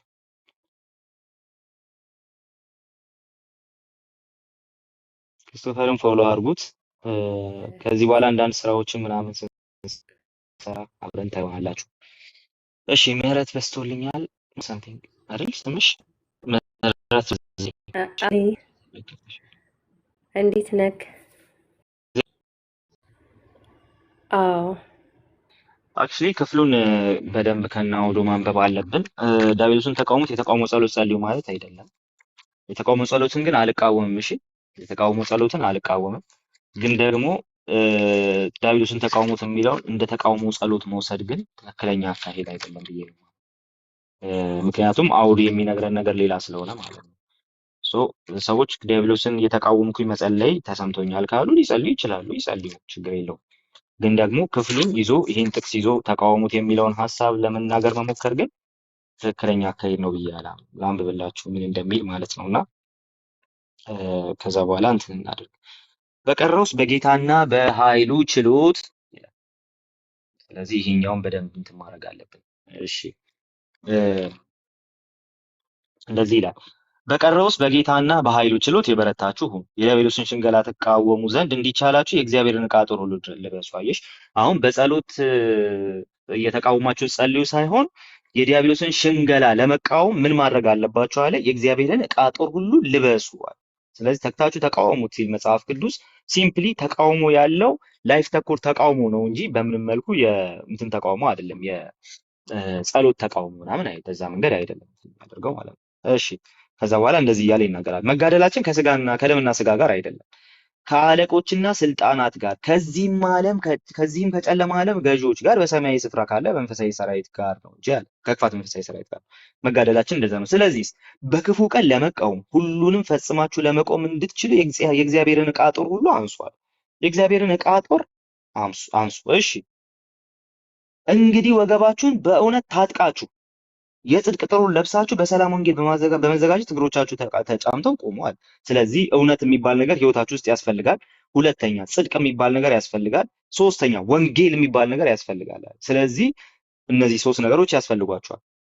እሺ ቀጥሎስ የሮምን ወታደር ምሳሌ ነው እዚህ ጋር እያመጣ ያለውና ስለ ራስ ቁሩ ስለ ጫማው ሲናገር ሲምፕሊ በዙሪያችሁ እግዚአብሔር የሚወደውና የሚፈልገው ወር ደግሞ እንዲሆንላችሁ የወደደው ያ እንትን ነው ያ ቨርቹ ነው ሊታይባችሁ የሚገባው። ዲያብሎስን ለመቆም ያ ቨርቹ ያስፈልጋችኋል። ቀጥሎ ደግሞ እንደዚህ እያለ ይናገር በሁሉም ላይ ጨምራችሁ የሚንበለበሉትን የክፉን ፍላጻዎች ልታጠፉ የምትችሉበትን የእምነትን ጋሻ አንሱ። እምነት ይኑራችሁ። የመዳንን ራስ ቁር የመንፈስን ሰይፍ ያዙ። በቃ በመዳናችሁ እርግጠኛ ሁኑ። ድነታችሁን ጠብቃችሁ ሁኑ ነው የመዳን ራስ ቁር ማለት። እሺ እሱ ብቻ አይደለም፣ ደግሞ የመንፈስን ሰይፍ ያዟል። ስለዚህ መንፈስ ቅዱስም ያስፈልጋችኋል። እርሱም የእግዚአብሔር ቃል ነው። ስለዚህ መንፈስ ቅዱስ የሚሰራው ደግሞ ከቃሉ ጋር ከመሆኑ የተነሳ ይህንን ቃል ደግሞ ይዛችሁ መኖር አለባችሁ። ከዛስ በጸሎትና በልመናም ሁሉ ዘወትር በመንፈስ ጸልዩ። በዚህም ሀሳብ ስለ ቅዱሳን ሁሉ እየለመናችሁ በመጽናት ሁሉ ትጉ። ይህችን ጸሎት የምትለዋን ጸልዩ የሚለውን በኢየሱስ ስም የክፉን ሀሳብ ሰበርኩ፣ እንደዛ አይደለም። ፖይንቱ እሱ አይደለም። አይጸለይ እያልኩ አይደለም፣ ቅድም ብያችኋለሁ። እሺ መጸለይ የሚሰማው ሰው መጸለይ ይችላል። ግን ደግሞ ለጸሎቱ ፎርሙላ እያወጣ ሳይሆን ተቃውሞ የሚባለው ነገር እነዚህ ቨርቹዎች ያሉት ሰው አለ። ይሄ ቨርቹ ያለው ሰው ደግሞ ከዛ ጸሎት መጸለይ ደግሞ አለበት። ኦፍኮርስ አንዱ ዲያብሎስ የምንቃወምበት መንገድ ጸሎት ነው። ይሄ የሚያከራክር አይደለም። ግን የተቃውሞ ጸሎት ይሄ ስም ሂድ እንደዛ አይደለም። ግን ደግሞ ጸሎት ያስፈልጋል። ታዲያ ስለ ቅዱሳን ሁሉ እየለመናችሁ በመጽናት ትጉ አለ። አየሽ፣ አሁን በምልጃ ስለ ሌሎች የመጸለይ ስለ ሌሎች ስለ ወንድም እህቶችሽ በምልጃ እግዚአብሔር ፊት የመቅረብ ጉዳይ ጭምር ይሄን ጸሎቱን ብሎ የሚያስቀምጠው ማለት ነው። ከዛስ ደግሞ የወንጌል ምስጢር በቃሌ እንዳስታጥቅ በግልጽ እንዳስታውቅ አፌን በመክፈት ቃል እንዲሰጠኝ ስለ እኔ ለምኗል። ኦኬ። ስለዚህ ስለ ወንጌል በሰንሰለት መልእክተኛ ሆንኩ መናገር እንደሚገባኝ ስለ እርሱ በግልጥ እንድናገር ለምኑ እያለ ደግሞ ሲናገር ትመለከቸዋለች። ስለዚህ ይሄ ክፍል በቀጥታ የሚናገረው አዎ ሰው ዲያብሎስን የሚቃወመው በጸሎትም ጭምር ነው። አንድ ሁለተኛ በጸሎት ብቻ ሳይሆን በህይወቱ እግዚአብሔር እንዲሆንበት የሚወደውን እንዲታይበት የሚፈልገውን ያንን ቨርቹ ደግሞ እምነት፣ የእግዚአብሔር ቃል ምናምን የሚባሉ ነገሮችን በሙሉ ደግሞ ይዞ ሰላም፣ ጽድቅ ምናምን የሚባሉ ነገሮችን ጭምር በህይወቱ እየታየበት ሲኖር ጭምር። ስለዚህ እነዚህ በሙሉ ናቸው ዲያብሎስን መቃወም የሚባሉት እንጂ እስቲ አሁን አንድ 5 ደቂቃ እየተቃወምን እንጸልያለን የሚል የተቃውሞ ጸሎት አይደለም። ኦልሬዲ እሱ አንድ ሰብስታንሻል ፓርት ሊሆን ይችላል። ግን ደግሞ የተቃውሞ ዲያብሎስን መቃወም የሚባለው ነገር በቃ ሲምፕሊ እሱ ነው ብለን ደግሞ ሊትራሊ የምናስቀምጠው ነገር አይደለም። በጸሎት ውስጥ ግን ልናስገባው እንችላለን። ከተሰማችሁ ጸልዩ፣ ካልተሰማኝ አልጸልይም። እንደዛ አይነቱን ጸሎት ማለት ነው። ውጣ፣ ግባ፣ ተሰበር ምናምን የሚል ነገር አልጸልይም። ብዙ ጊዜ እንደዛ አልጸልይም። ከተሰማኝ እጸልያለሁ፣ ካልተሰማኝ ግን አልጸልይም። ስለዚህ ኤክስፔሪየንስ ቤዝድ የሆኑ ነገሮች ሊኖሩ ይችላሉ። እሱን አልከለክልም።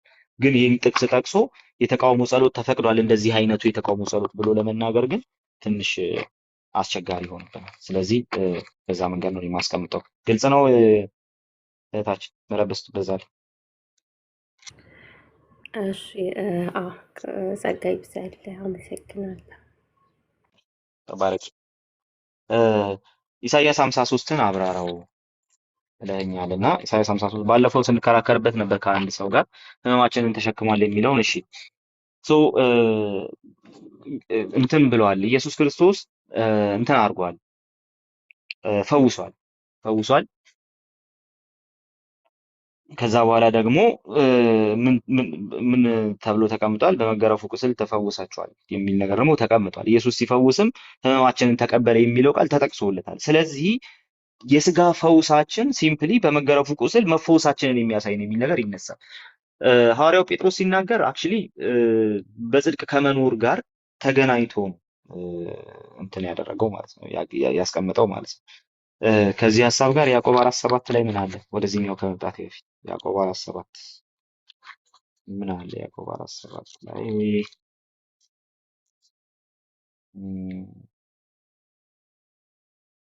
4:7 እንግዲህ ለእግዚአብሔር ተገዙ፣ ዲያብሎስን ግን ተቃውሙ፣ ከእናንተም ይሸሻል፣ ወደ እግዚአብሔር ቀረቡ፣ ወደ እናንተም ይቀርባል የሚል ሀሳብ ማለት ነው። ኦኬ ይሄ በቀጥታ ልክ ነህ። ዲያብሎስን ተቃውሙት የሚለው ሀሳብ እዚህ ጋርም አለ። አክቹሊ ጴጥሮስም ይናገረዋል። በእኛ ዘንድ ያሳደረው መንፈስ በቅንዓት ይመኛል ያለውን ነገር እያለ ይናገራል። የትህትናን ጉዳይ ያነሳል። ከዛስ እግዚአብሔር ለትሑታን ጸጋን ይሰጣል ይላል። ለእግዚአብሔር ተገዙ ይላል። ዲያብሎስን ተቃውሙ ይላል። ስለዚህ ዲያብሎስን የምንቃወመው ለእግዚአብሔር በመገዛትና ወደ እግዚአብሔር በመቅረብ ወደ እግዚአብሔር ቀረቡ ወደ እናንተም ይቀርባል ብሎ ይናገራል። ስለዚህ በዚህ መንገድ ነው የሚቀመጠው ይሄኛው ማለት ነው። ልክ ነው። ስለዚህ ኦፍ ኮርስ ወደ እግዚአብሔር የመቅረብ ለእግዚአብሔር የመገዛት በትህትና የመኖር ጉዳይ ነው። በቀጥታ እንደዛ የተባለ ትክክል ትክክል። ኤኒዌይስ ወደ ምዕራፍ 53 እንምጣና ኢሳይያስ 53 ላይ ኢሳይያስ 53 ላይ ደዌያችንን ተቀበለ ሕመማችንን ተሸክሟል የሚለው ከስጋ ፈውስ ጋር ተገናኝቶ የሚነገር ነገር ነው ብለው የሚያነሱ ሰዎች አሉ።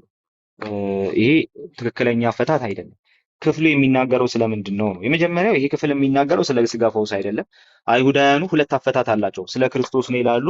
እንደዚሁም ደግሞ አይ ስለ ክርስቶስ አይደለም ስለ መሲሁ ነው የሚሉም አሉ። ስለዚህ አይሁዳውያን እነዚህ ሁለት እንትኖች አሏቸው፣ አተረጓጎሞች አሏቸው። ክርስቲያኖች ደግሞ አይ ስለ መሲሁ ነው፣ መሲሐዊ ነው፣ መሳያኒክ ቴክስት ነው ብለው ያስቀምጣሉ። ስለዚህ ጥቅሱ መሳያኒክ ቴክስት ነው፣ ስለ መሲሁ ነው እየተነገረ ያለው። ግን ስለ መሲሁ ሲነገር በመሲሁ ስቃይ ውስጥ እንትን አለ የስጋ ፈውስ አለ የሚል ነገር ግን ይዞ የመጣ አይደለም ነው። ለምንድነው እንደዛ እያልክ ያለው? ምክንያቱም ኢሳይያስ 53 ላይ የሰማነውን ነገር ማን አምነዋል? የእግዚአብሔርስ ክንድ ለማን ተገልጧል ብሎ ይጀምራል አይደለ? ከዛ በኋላ እንወደው ዘንድ ደም ግባት የለውም እያለ ይቀጥላል። ቶሎ ቶሎ ልበል። ከዛ በኋላ በእውነት ደዌያችንን ተሸከማል፣ ደዌያችንን ተቀበለ፣ ህመማችንን ተሸክሟል አለ። እኛ ግን እንደተመታ በእግዚአብሔር እንደተቀሰፈ እንደተቸገረም ቆጠር ነው እያለ ይናገራል። ቀጥሎ ይህንን ክፍል አሁን ስለ መተላለፋችን ምናምን የሚለውን ነገር ልናነብ ስለሆነ ይሄኛውን ክፍል ግን ደዌያችንን ተቀበለ ህመማችንን ተሸክመዋል ማለት ክርስቶስ የሞተው ስለ በሽታችን ነው ማለት እንደሆነ የሚወስዱ ሰዎች ቀጣዩን ጥቅስ ስላላነበቡት ብቻ ነው እንደዛ አድርገው የወሰዱት። ቀጣዩ ጥቅስ ምን ይላል ስንል እርሱ ግን ስለ መተላለፋችን ቆሰለ፣ ስለ በደላችንም ደቀቀ፣ የደህንነታችንም ተግሳጽ በሱ ላይ ነበራል። ስለዚህ ፖይንቱ ምንድን ነው? የኛ መተላለፍና በደላችን ነው ደዌና ህመም ተብሎ የተጠቀሰው ማለት ነው። እዛው ቁጥር ላይ እኮ ነው እሱን እያወራን ያለው። ቁጥር 4 ላይ ይሄን አወራን። ቁጥር 5 ላይ ስለ መተላለፋችን ቆሰለ፣ ስለ በደላችን ደቀቀ የሚለውን አወራን። ስለዚህማ ህመምና ደዌ የተባሉ ነገሮች መተላለፍና በደል ተብሎ የተቀመጡ ነገሮች ናቸው። አዎ የሰው ልጅ ሁሉም የተሳሳተ ከመሆኑ የተነሳ ሁሉም የበደለ ከመሆኑ የተነሳ እግዚአብሔር ልጁን ልኮ ነው ስለኛ ኃጢአት እንዲሞት ያደረገው። ስለዚህ ኢየሱስ ዲል ያደረገው ፕራይመሪሊ ኃጢአታችን ከሚያመጣብን ዘላለማዊ ጥፋት ጋር በተያያዘ ነው እንጂ ከበሽታችን ጋር አይደለም። ስለዚህ ፕራይመሪ ዲል ያደረገው ፕራይመሪ ነገር ያለው ከእንትን ጋር ከኃጢአት ጋር ከሚመጣው ነገር ነው ማለት ነው። ስለዚህ ከበሽታ ጋር እንዴት ይገናኛል እና የሚለውን በኋላ ላይ ያለ የተወሰነ ነገር እንመለከታለን። ቀጥሎ ግን አንድ ነገር ይናገራል። የደህንነታችን ተግሳጽ በእሱ ላይ ነበር፣ በእርሱም ቁስል እኛ ተፈወስን። ምናችን የተፈወሰው? እኛ ሁላችን እንደ በጎች ተቅበዝብዘን ጠፋን ይልና ከእኛ እያንዳንዱ ወደ ገዛ መንገዱ አዘነበለ። አይታችኋል። ስለዚህማ የደህንነታችን ተግሳጽ በእሱ ላይ ነበረ ካለ በኋላ አዎ ተቅበዝብዘን ጠፍተናል ሲል ምን እያለ ነው ያለው ሲባል ሁሉም ሰው ወደ ገዛ መንገዱ አዘንብሏል፣ መልካም የሚመስለውን አድርጓል። መሳፍንት ላይ እንዳሉ ሰዎች በደሉም መልካም እንደሆነ አድርጎ ተናግሯል። በቃ እንዳለ እንትን አድርጎታል። እንዳለ ሰው የራሱን ሀሳብ እየተከተለ እግዚአብሔርን ሀሳብ ትቶታል እያለ እየተናገረ ነው። ስለዚህ ኢየሱስ ክርስቶስ ዲል ያደረገው መሲሁ ዲል የሚያደርገው ይሄንን ነው ፖይንት። ከዛ በኋላ ወረድ በሉና ተመልከቱ፣ ተጨነቀ፣ ተሰቃየ ምናምን ብሎ ይናገርና ቶሎ ብለል በማስጨነቅና በፍርድ ተወሰደ ይልና ስለ ሕዝቤ ኃጢአት ተመቶ ከሕያዋን ምድር እንደተወገደ ከትውልዱ ማን አስተዋለ? ሕመሜን ተሸክሟል። አዎ። በደሌን ተሸክሟል። አዎ። ስለ መተላለፌ ደቋል። አዎ። እሺ ቀጥሎስ? ቀጥሎማ እንደዚህ ተብሎ ተቀምጦልኛል፣ ስለ ሕዝቤ ኃጢአት። አይታችሁታል። ስለዚህ ፖይንቱ ምንድን ነው? ኃጢአትን ነው መሲሁ ዲል ያደረገው። ከኃጢአት ጋር የተያያዘን ነገር ነው ዲል ያደረገው እንጂ ሲምፕሊ የስጋ ፈውስን በተመለከተ አይደለም። ኢየሱስ ደዌያችንን ተቀብለዋል ማለት የኃጢአታችንን ዋጋ እሱ ከፍሎልናል ማለት ነው። ስለዚህ ይህንን ነው እያወራን የምንገኘው ማለት ነው በኢሳይያስ 53 ላይ። ዛትስ ዋይ ወረድ ስትሉ ከነፍሱ ድካም ብርሃንን ያያል ይላል። ላይ እኮ በደዌ ያደቀው ዘንድ ፈቀደ ብሏል። ደዌያችንን ተቀበለ የሚለው በሽታችንን ነው ካል ኢየሱስ ክርስቶስ በደዌ ያደቃው ዘንድ ፈቀደ ሲባልለት ሲምፕሊ ደዌ የተባለው በሽታ ነው። ኢየሱስ ክርስቶስ በበሽታ ነው የተመታው አይደለም፣ በመስቀል ሞት ነው። ስለዚህ ደዌ የተባለው ሜታፎር ነው፣ እላይም ሜታፎር ነው፣ እዚህም ሜታፎር ነው ማለት ነው። ቀጥሎስ ነፍሱን ስለ ኃጢአት መስዋዕት ካደረገ በኋላ ስለዚህ ኢየሱስ ክርስቶስ ዲል ያደረገው ነገር ምንድን ነው ሲባል ኃጢአታችን ነው። ምንድን ነው ያደረገው? ነፍሳችንን ስለ ኃጢአት ምን አድርጓል? መስዋዕት አድርጓል። አይታችሁታል። ወረድ ብሎም ይህንኑ ደግሞ ያስቀምጠዋል ማለት ነው። እንደዚህ ብሎ ይናገራል። ጻድቅ ባሪያዬ በእውቀቱ ብዙ ሰዎችን ያጸድቃል፣ ኃጢአታቸውን ይሸከማል እያለ ይናገራል። ስለዚህ ኃጢአታችንን የተሸከመው ከኃጢአታችን ጋር የተያያዘን ነገር ነው ዲል ያደረገው እንጂ ጌታችን ኢየሱስ ክርስቶስ ሲምፕሊ በሱ ሞት ምክንያት እኛ በጤና እንድንኖር አይደለም። አሁንም ልንታመም እንችላለን። ምክንያቱም ጎርደን ፊ እንደሚናገረው ሶሪ ዳግላስ ሙ እንደሚናገረው አሁንም ይሄ ሰውነታችን የወደቀው ዓለም አካል የሚዋጅበት ጊዜ ይመጣል። ሙሉ በሙሉ ከዚህ የምንድንበት ጊዜ ይመጣል። ከበሽታ የምንድንበት ጊዜ ይመጣል። ስለዚህ የዳነ ሰውም ሊታመም ይችላል። ለምን ሲባል ኢየሱስ ፕራይመሪ ለኃጢአቱ እንጂ የሞተለት ለበሽታው አይደለም የሞተለት። ስለዚህ ስለ ኃጢአታችን መስዋዕት ሆኗል። በሽታ ከዚህ ጋር ይያያዛል። በሽታ ከዚህ ጋር የሚያያዝባቸው መንገዶች አሉ። ለምሳሌ በሽታ ከዚህ ጋር የሚያያዘው እንዴት ነው? በኃጢአት ምክንያት በሽታም ወደ ዓለም ገብቷል። በቃ ክፋት ወደ ዓለም ገባ አይደል? በሽታም በኃጢአት ምክንያት ወደ ዓለም ገብቷል። ይሄ የታወቀ ጉዳይ ነው። ከዛስ ይሄ በሽታ ግን ኦኬ የኃጢአቱ ኮንሲኩዌንሶች መካከል አንዱ ነው እንጂ የሆነው ሲምፕሊ በክርስቶስ የመስቀል ሞት ዳይሬክትሊ ዲል የተደረገ ነገር አይደለም።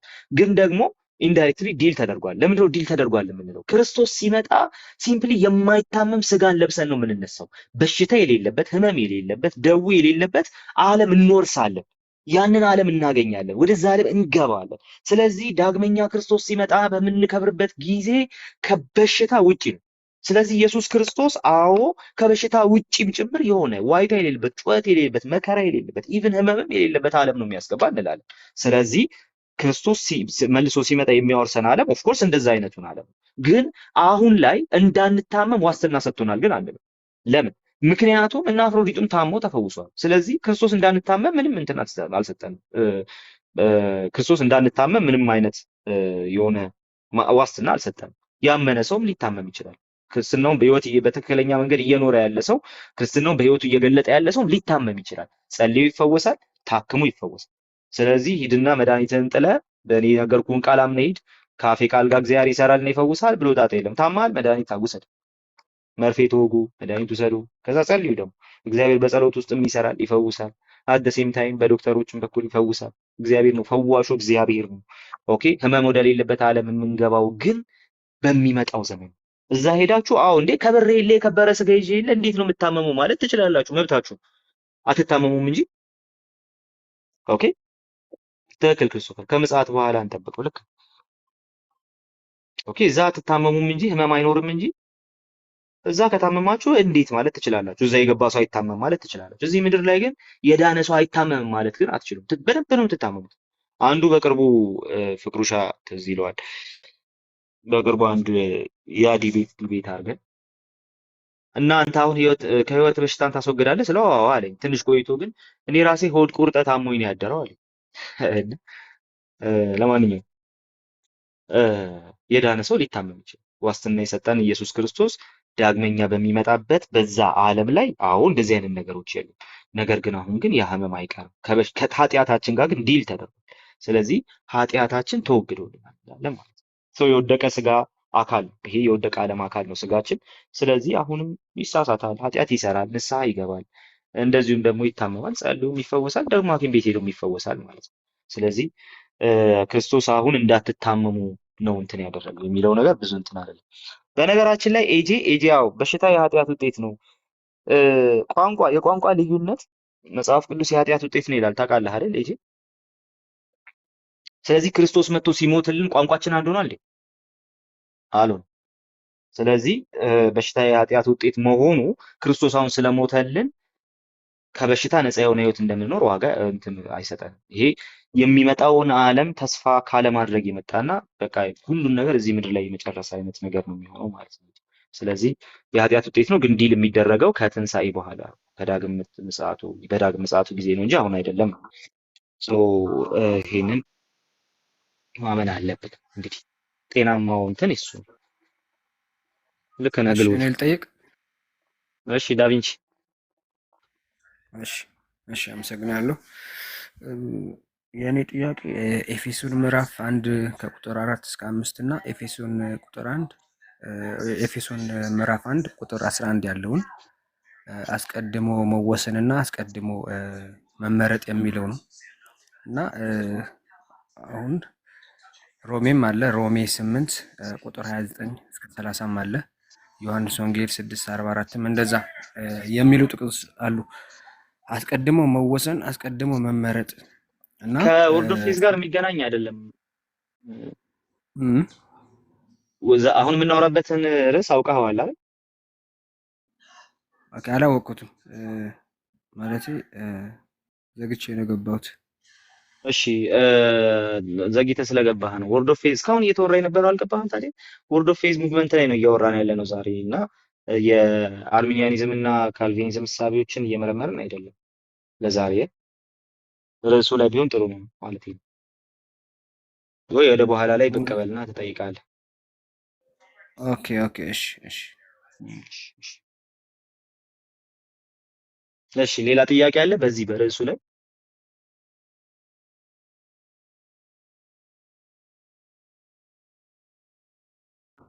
ሰላም ቃልዬ፣ እንዴት ነህ? ሰላም ናችሁ? ገኒ እንዴት ነሽ? ሰላም ነሽ ወይ? እግዚአብሔር ይመስገን፣ እግዚአብሔር ይመስገን። እኔ ጥያቄ አለኝ፣ ግን በጸሎት ዙሪያ ነው ጥያቄ። ከተቻለ ካልሆነ ምተዋለሁ።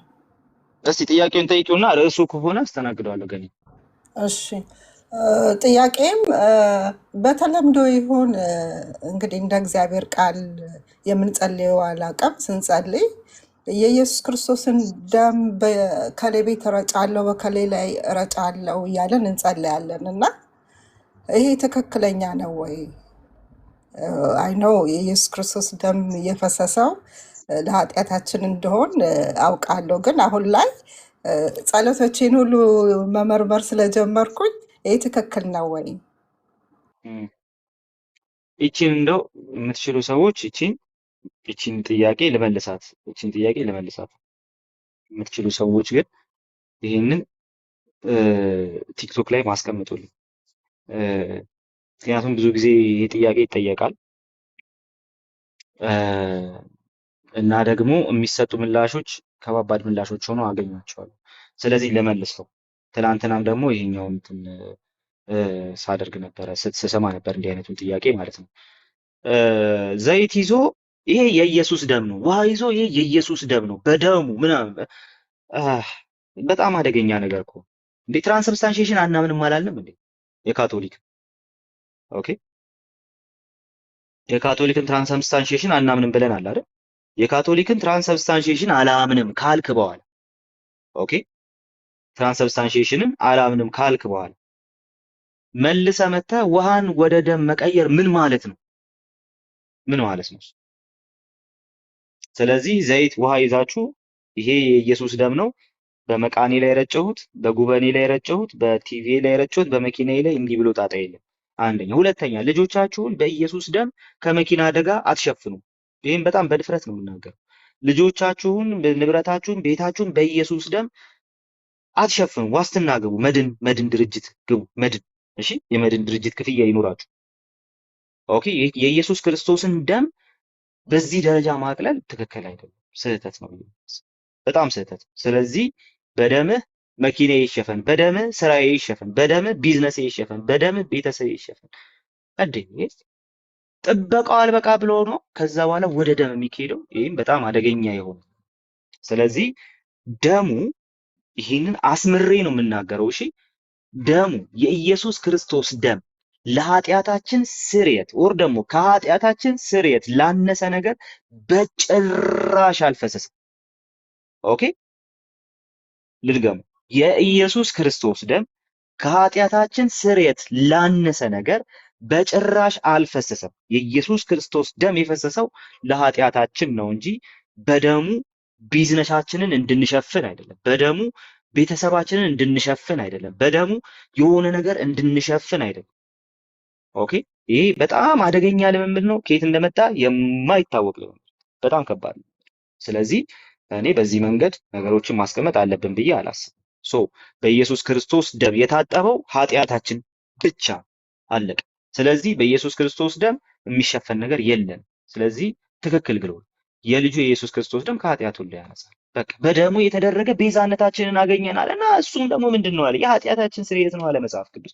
ደሙን መጽሐፍ ቅዱስ ካነሳ በቀጥታ ከኃጢአታችን ስርየት ጋር ነው እንጂ የሚያነሳው ከሚሸፈኑ ቢዝነሶቻችን ጋር ነው። ከሚሸፈኑ ቤተሰቦቻችን ጋር አይደለም። እግዚአብሔር ቤተሰብ ይጠብቃል። አዎ። እግዚአብሔር ንብረታችሁን ይጠብቃል። አዎ። እግዚአብሔር የሰጣችሁንና የባረካችሁን ነገር መልሶ ይጠብቀዋል። አዎ። እግዚአብሔር ህይወታችሁን ይጠብቃል። አዎ። እግዚአብሔር ከአደጋ ይጠብቃል። አዎ። እግዚአብሔር ልጆቻችሁን ይጠብቃል። አዎ። እግዚአብሔር ሁሉም ነገራችሁን ይጠብቃል፣ ጥበቃ ያደርግላችኋል። ጥበቃ የሚያደርግላችሁ ግን በደሙ በመሸፈን በክርስቶስ ደም እናንተን በመሸፈን አይደለም። ይሄ በጣም አደገኛ ንግግር ነው። ይሄ በደሙ የሚለው ነገር በጣም ከባድ። ኦኬ። ስለዚህ አዎ እግዚአብሔር ይጠብቀናል። ኦኬ። የእግዚአብሔርን ጥበቃ ግን ከክርስቶስ ደም ጋር ወስዶ መኪናን በደም እስከመሸፈን ካደረሰኝ አደገኛ ነገር። ስለዚህ እግዚአብሔር በመንፈሱ ይጠብቀናል። ኦፍ ኮርስ እግዚአብሔር መላእክቱን ይልክልናል። ልክ ነው፣ አለቀ። ይልክልናል በደም የዳኑትን እንደውም ይህን ሊወርሱ ያሉትን መንግስቱን ሊወርሱ ያሉትን እንዲያገለግሉ መላእክትን ይልካል ብሎ ይናገራል። ስለዚህ ይልካል፣ መላእክት ይልካል እግዚአብሔር። ኦፍ ኮርስ አዎ። እግዚአብሔር ይፈውሳል። አዎ በመንፈሱ ይፈውሳችኋል። እግዚአብሔር በሱፐርናቹራል አቅርቦቱ በሌለ ተፈጥሯዊ ፕሮቪደንሱ ዴሊቨራንሱ ጭምር ያገኛቸዋል። አዎ እንዲህ ውሃውን ደም ነው እንትኑን ደም ነው እያሉ የመውሰድ ጉዳይ ግን የጌታ እራትን ደም ነው ብላችሁ ውሰዱ። በቃ እንዴ ምን ሆናችሁ ነው? ትክክል አይደለም። በጣም ስህተት ነው። በጣም ስህተት ነው። ስለዚህ እሺ፣ ስለዚህ ይሄ እንትኑ ደም ነው፣ ደሙን ረጨው፣ ደሙን አጠብኩ፣ ደሙን የሚባል ነገር የለም። እሱ መስተካከል አለበት። ዮናስ ልክ ነህ። በቅንነትና ባለማወቅ የሚደረግ ነው፣ ግን መሆን የለበትም። ስህተት ነው፣ መቆም አለበት። እሺ ገን የምፈልገውን ነገር ስላነሳች ነው እንጂ ያው ተባረክ። ለእኔም በቃ አሁን ላይ ጥያቄ እየሆነብኝ ስላለ ነው እና በጣም ነው የማመሰግነው። ጸጋ ይብዛል። አሜን አሜን። ዘን አዶ ከብሬ ደግሞ ምንድን ነው? ገኒ ተባረኪ። እሺ አላችሁ ወገንታት? ቃሌ ሰላም ነው? ይሰማል ድምጼ? ልጅ ይሰማል። እንዴት ነህ? ሰላም ብያለሁ ሁላችሁንም። ጸጋ ይብዛላችሁ። አይ እኔ በመጀመሪያው እንኳን አልነበርኩም ቃሌ። ወርድ ኦፍ ፌዝ የሚለው ሙቭመንት ላይ ስታነሳ እዛ ላይ ጥያቄዎች ስላሉኝ ምናልባት ማውራት ከተፈቀደልኝ ላውራ ብዬ። ቀጥል። አይ ቅድም ያነሳው ሀሳብ አለ ቃሌ። እኔ አሁን የነ ኬነት ሄገንን መጽሐፎች በፊት ሳነብ ምናምን የነሱ ቃላቶች ይገዙኝ ነበረ፣ ትምህርቶች ማለት ነው። መጽሐፋቸውንም አንብቤያለሁ። ከመጽሐፍ ቅዱስ የሆነው እንደ መጽሐፍ ቅዱስ እቀበለዋለሁ፣ ያልሆነውን ደግሞ ማልቀበላቸው ነገሮች አሉና ለኃጢአት አሁን ለምሳሌ ቅድም ያነሳው ነገር አለ። በሽታ የኃጢአት ውጤት ነው ከተባለ ቃሌ እንዴት ነው ታዲያ ክርስቶስ ለዛ ውጤት አልሞተም የሚል ጥያቄ ስለፈጠረብኝ ያንን በምን ታየዋለህ? አሁን ቅድም እኔም ሰላም ብያለሁ እንደሚ ሞት ቀርቷል ወይ? ለሞት ሞቶልናል አለ። አዎ ሁለተኛው ሞት ቀርቶልናል። እዛ ነው አይደለ ትልቁ ፐርፐዝ የሞተልን እንጂ ለመጀመሪያው ሞት አይመስለኝም። እና ከዛ አንጻር እንዴት ታየዋለህ የሚል ለኃጢአት ነው የሞተው እንጂ ለበሽታ ሞተ የሚል አንደኛ መጽሐፍ ቅዱስ ላይ የለም። የመጀመሪያው ነገር እሱ መጽሐፉ ካላለ ዝም ስለሆነ ማለት ያለብን ማለት ነው እንጂ። ስለዚህ መጽሐፍ ቅዱስ የሚናገረው ለኃጢአታችን ሞቶልናል ብሎ ነው እንጂ በምንም ተአምር ለበሽታችን ሞቶልናል። ለጉንፋን፣ ለታይፎይድ፣ ለታይፈስ አልሞተም። እንደዛ አልሞተም። ኢየሱስ የሞተው ለኃጢአታችን ነው። የኃጢአት ውጤት ነው ህመም የሚለው ትክክል ነው፣ ግን ደግሞ ለውጤቶቹ ሳይሆን ኢየሱስ የሞተው ለኃጢአታችን። ስለዚህ በኃጢአታችን ምክንያት የመጡ ነገሮች በሙሉ ዲል ይደረጋሉ በዛ ውስጥ ማለት። ዲል ሲደረጉ ግን ሲምፕሊ ከእግዚአብሔር መንግስት አንጻር ነገሮችን እያየን ነው ዲል የምናደርገው። አንደኛ የመጀመሪያው ነገር የእግዚአብሔር መንግስት ናው ኤንድ ኖት የት ነው አይደለ? አሁን የሆነ ነገር አለ በመንግስት ውስጥ፣ ደግሞ የሚመጣ ነገር ደግሞ አለ፣ ወይም ደግሞ ገና ያልወረስነውና ያልተቀበልነው ነገር አለ። ስለዚህ ለኃጢአታችን መሞቱ ከኃጢአት ጋር የተያያዘውን ነገር በሙሉ ዲል ማድረግን የሚያሳይ ቢሆንም ነገር ግን ይሄ ኃጢአት በሚለው ትልቁ ካቴጎሪ ውስጥ የሚቀመጥ ነው እንጂ ለበሽታ ለእንትን የሚለው ነገር መጽሐፍ ቅዱሳዊ ካቴጎሪ አይደለም። ስለዚህ ቢብሊካሊ ለኃጢአታችን ሞተውልናል። በእግዚአብሔር መንግስት ውስጥ አሁን በዚህ ሰዓት ምን አይነት ሰዎች ነን ስንል ጻድቃን ነን፣ ቅዱሳን ነን ብለን እንናገራለን። እሱ ብቻ አይደለም፣ ለኃጢአታችን ሞተውልናልና ኃጢአት ከዚህ በኋላ እንሰራም ራሱ አንልም። ለኃጢአታችን ሞተውልናል። ስለዚህ ኃጢአት ስንሰራ ኦልሬዲ ንስሐ እንገባበታለን ተባባል። ስለዚህ ነገር ግን ከኃጢአት ኃይል ሙሉ በሙሉ የምናመልጥበት ኖት የት የሆነ የኪንግ ደግሞ የመንግስቱ ደግሞ እንትን አለ አካል አለ። ስለዚህ ያ የመንግስቱ ገጽታ ሲመጣ ወይ በዳግም ምጽአት ክርስቶስ መልሶ በሚመጣበት ጊዜ ግን የምንወርሰው መንግስት ውስጥ የኃጢአት ኮንሲኩዌንሶቹም የሉ። አሁን ኮንሲኩዌንሱን ትቀበላለህ ግዴታ። አሁን ራሱ ኮንሲኩዌንሱን ትቀበላለህ። ኦኬ። ስለዚህ ኮንሲኩዌንሱን ስትቀበል ስጋ ይበሰብሳል። የማይበሰብሰውን አልለበስክማ። ኮንሲኩዌንስ እኮ ነው ራሱ። እንደዚሁም ደግሞ በበሽታ ትጠቃለህ። ኮንሲኩዌንስ ነው። የግድህን እንትን ታደርገዋለህ፣ ትቀበለዋለህ። ለምን? የወደቀው ዓለም አካል ውስጥ ነው ያለው። የእግዚአብሔር መንግስት መጥቶ ሁሉን እንደገና አዲስ እስከሚያደርግ ድረስ ጌታችን፣ እስከዛ ድረስ ኮንሲኩዌንሱ ኮምፕሊትሊ የምትቀበለው በቃ ይሄ ግዴታ።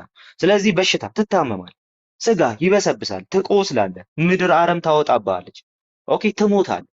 ምንም የሚያከራክር ነገር የለውም። ኦኬ፣ እነዚህ ነገሮች የኃጢአት ኮንሲኩዌንሶች ናቸው። ኦፍ ኮርስ ከኃጢአት ጋር ምን አድርጓል? ዲል አድርጓል። ኦኬ፣ ዲል አድርጓል። ግን ደግሞ ከኃጢአት ጋር ዲል ማድረጉ ወይ ደግሞ ኢየሱስ ክርስቶስ በሞቱ ኃጢአትን ማሸነፉ እኛን አሁን በዚህ በወደቀው ዓለም ላይ እያለን የኃጢአትን ኮንሲኩዌንሶች እንዳንለማመዳቸው ያደርጋል የሚል አይደለም።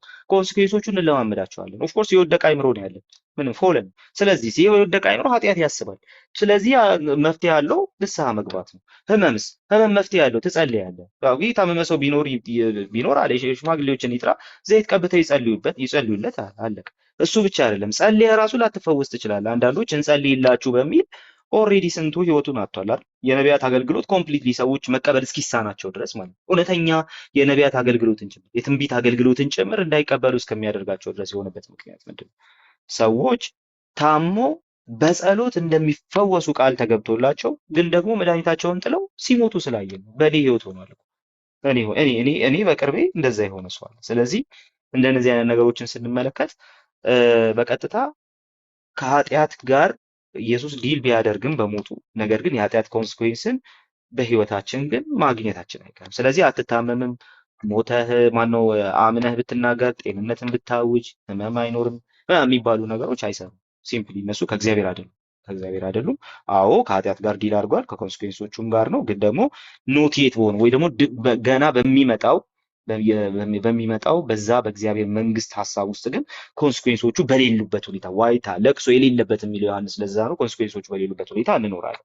ያ ማለት ግን እንትን አሁን በዚህ ሰዓት ላይ እነዛ የበሽታዎች ህመሞች ምናምን ኤክስፔሪየንስ አይደረጉም ማለት አይደለም። የወደቀ ዓለም አካል ላይ ነን ያለነው፣ ኤክስፔሪየንስ እናደርጋቸዋለን። እግዚአብሔር ደግሞ በድነታችንም በሕክምናችንም ይሁን በጸሎታችን ሊፈውስ ይችላል። እሱ እንዳለ ሆኖ እያለ ማለት ነው። መልሱ ይሄ ነው የሚሆነው። ቃሊ ለሙግት አይደለም የመለስክልኝ ነገር ሌላ ሎጂክ ጥያቄ ስለፈጠረብኝ ነው። ለምን ልክ ስፔሲፊክ አድርጎ ስለ መታመማችን አይደለም ካለ የኃጢአት ውጤት ነው ብለኛል። ሲቀጥል ግን አሁን ለምሳሌ ስለ መስረቃችን በግልጽ እንደዚህ አንድ ሰው ክርስቲያን ሰረቀ፣ የኃጢአት ውጤት ነው አይደለ? ወይ ደግሞ አመነዘረ፣ የኃጢአት ውጤት ነው። ለአመንዘራነቱ እንዴት ነው የተከፈለ ዋጋ የለም ወይ? የኃጢአት ውጤት ነው ያኛውም ማመንዘርም መስረቅም። ስለዚህ ለዛ እንደዛ እንዳልከኝ ሁሉ ለዛ ስፔሲፊክ አድርጎ ለዛ ሞተ የሚል የለም። ግን መጽሐፍ ቅዱስን ደግሞ ስናነበው እኮ ስለ መተላለፋችን አለ። መተላለፍ ማለት እንዴት ነው? ኃጢአትን መስራት መሰለኛ መለማመድ። ከዛ ደግሞ ደቀቀ ይልና በሱ ቁስል እኛ ተፈወስን ይላል። ስፔሲፊክ አላረጉም። በሽታ ነው እያልኩኝ አይደለም። ግን እንደዚህ አይነት የሚል ጥያቄ ሌላ ያስነሳም ወይ? ስለ ማመንዘራችን አንድ ክርስቲያን ከጸጋ ጎሎ ወይ ኃጢአትን እየተለማመደ እንደዛ ሲያደርግ አሁን ያነሳው ጥያቄ መልሼ እንደዚህ ብጠይቅስ ታዲያ ስለ ማመንዘር ስለ መስረቅ ስፔሲፊክ ተደርጎ ስለዛ ዋጋ ተከፍለዋል ወይ? ክርስቲያን አንድ ሰው ከጸጋ ሲጎድል ይቅር በለኝ ብሎ መመለስ አይችልም ወይ? እሺ አንድ ክላሪፊኬሽን ጥያቄ ልጠይቅህና አብሬ ልመልስ። እስቲ በዚሁ አሁን ባስቀመጥከው ስታንዳርድ ማለት ነው ንስሐ የገባ ሁሉ ኃጢአቱ ይቅር ይባላል? እቺ ንስሐ የገባ ሁሉ ያው ከልቡ ከሆነ ከመንፈስ ቅዱስን እስካልተሳደበ ድረስ መጽሐፍ ቅዱስ ይናገራል። ባጭሩ በእምነት ንስሐ እስከገባ ድረስ ኃጢአቱ ሁሉ ይቅር ይባላል? አዎ እሺ በእምነት እሺ። በእምነት አሞት በእምነት የጸለየ ሁሉስ ይፈወሳል? እንደዛ ምናለው በትክክለኛ እምነት ያው ትንሽ ታላቅ እምነት ትንሽ እምነት ስላለ ኢየሱስ ክርስቶስ ስፔሲፊክ ስላደረገው እንደዛ። ጳውሎስ ለምን አልተፈወሰም?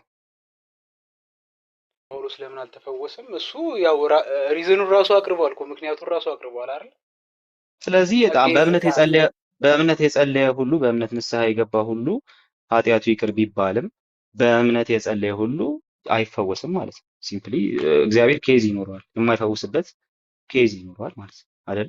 በዚህ መስማማት እንችላለን። ግለሰብ ጋር ስክሪፕቸራል የሆነ ምናልባት ነገር ስለሆነ ማለት ነው አይደል? አዎ ማለት ከዛ ሰውዬ ጋር እግዚአብሔር እንዳልከው የተለየ ዓላማ ሊኖር ይችላል። እንደ ጳውሎስ ምክንያት ሊኖር ይችላል። ስለዚህ ምንድነው ፖይንቱ? ግን አሁንም ምክንያት ይኖረው አይኖረው ሳይሆን ፖይንቱ በእምነት የጸለየ ሁሉ ግን ላይፈወስ ይችላል ማለት ነው አይደል? እንደዛ የሚል ጳውሎስ ላይ ብቻ አፕን ስላደረገ እንደዛ ብዬ በድፍረት መናገር ይከብደኛል። አቃሊ ያው እንዴት ነው የሚከብድህ? ጳውሎስ ላይ አፕን ስላደረገ ብቻ እሱን ማመን የሚከብድህ? ጌታ እኮ ቃሊ። ስለዚህ ጳውሎስ አላመነም ነበር ነው አይደለም? የራሱን ምክንያት አስቀመጠ። ጸጋዬ ይበቃሃል ተብሏል አይደል? ጸጋዬ ይበቃሃል ተብሎ እግዚአብሔር ከሱ ጋር የነበረውን ነገር በግልጽ እኔ ጠየቅኩ መልስ እንጂ የጠየቅኩ ጳውሎስ በእምነት አልለመነም ነበር ወይ? የጳውሎስማ ቅዱስ ጳውሎስ በእምነት ነው እንጂ የሚለምነው። እሺ በእምነት ከለመነ ጳውሎስ በእምነት የለመነው የፈውስ ልመና መልስ አግኝቷል ወይም ደግሞ ስለለመነ ተፈውሷል ወይስ አልተፈወሰም? መልስ አግኝቷል። ግን መልሱ ያገኘው እሱ እንደጠበቀው ሳይሆን እግዚአብሔር በፈለገው አልተፈወሰም። ምንም እኮ አልተፈወሰም ነው አጭሩ መልስ፣ አልተፈወሰም ነው። ወደዚህ የምትደርሰው አልተፈወሰም ላይ ነው አይደል? ስለዚህ አንድ ሰው ጀስት እያወራን ያለ ነው በእምነት የጸለየ ሁሉ ይፈወሳል ወይ ነው መልሱ። እግዚአብሔር የተናገረው ንግግር የስ ነው ያለው ነገር አይደለም። ብዙዎች ወደዛ እንደሚሄዱ አውቃለሁ፣ ግን ይሄ ስህተት ትክክል አይደለም። ጳውሎስ ጸለየ። ጥያቄ ስታንዳርድ መሰረት ግን አንድ ሰው አንዴ አታቋርጠኝ። ስለዚህ አንድ ሰው አመነ፣ ጸለየ፣ ንስሐ ገባ፣ ይፈወሳል። ወይ ደግሞ ንስሐ ከገባ እንትን ያደርጋል፣ በቃ ኃጢአቱ ይቅር ይባላል። በዛው ደረጃ ግን የጸለየ ሁሉ ይፈወሳል እንዳንል ሐዋርያው ጳውሎስ ልክ እንደዛው ጸልዮ አልተፈወሰም። በአጭሩ ንስሐ የገባ ሁሉ በእምነት ንስሐ ይግባ፣ ኃጢአቱ ይቅር ይባላል። አምኖ ግን በቃ እኔ ይፈወሳሉ ብሎ አምኖ የጸለየ ሁሉ ግን እንትና ይሄ እኮ ቤዚክ ሪያሊቲ ነው። አምኖ የጸለዩና ያልተፈወሱ ብዙ ወንድምና እህቶች አሉ። አምኖ የጸለዩ ግን በዛው በተያዙበት በሽታ የሞቱ እኮ ብዙ ወንድም እህቶች አሉ። ስለዚህ ሪያሊቲ መካድ ነው። ስለዚህ አምኖ የጸለየ ሁሉ ይፈወሳል ብለን አናስቀምጥም። ለምን ሲባል ኃጢአተኝነት የሚባልና ኃጢአት የሚባሉ ሁለት ነገሮችን መጀመሪያ መለየት አለብን። እነሱን ነገሮች እንትን ማድረግ አለብን። ኢየሱስ ክርስቶስ ስለ ኃጢአታችን ሞተ ስንል እያለን ያለ ነው። በቃ አሁን ይሄ ኃጢአተኝነት ባህሪያችን በራሱ ኃጢአተኛ ሆኖ ስለሆነ ያለው፣ ስለዚህ ከኛ ውስጥ የሚወጣው ነገር በሙሉ ኃጢአት ነው እያልን ያለው። ስለዚህ ኢየሱስ ክርስቶስ ሞተልንና ከዛ አዳንን። ምን ማለት ነው እሱ? አሁን በእግዚአብሔር ፊት ጻድቃን ስለተባልን ከዛ ኃጢአተኛ ከሆነ ባህሪያችን በተቃራኒ የምንኖርበትን ጸጋ ሰጠን እያልን ያለ ነው። በዛ ውስጥም ሆነን ግን ኃጢአቶች ግን ሊከሰቱ ይችላሉ። ለምን? የወደቀ ዓለም አካል ስለሆነ። ኢየሱስ ግን በዋናነት ከኃጢአት ጋር ዲል ስላደረገ በሞቱ ዲል ያደረገው ኃጢአትን ከመሆኑ የተነሳ በንስሐ በምንገባበት ጊዜ ሁሉ ኃጢአታችንን ይቅር ይላል። አይታል። ለምን ሲባል በእግዚአብሔር ፊት ጻድቃን ስለተባልን። የጻድቃን ተቃራኒ ኃጥአን።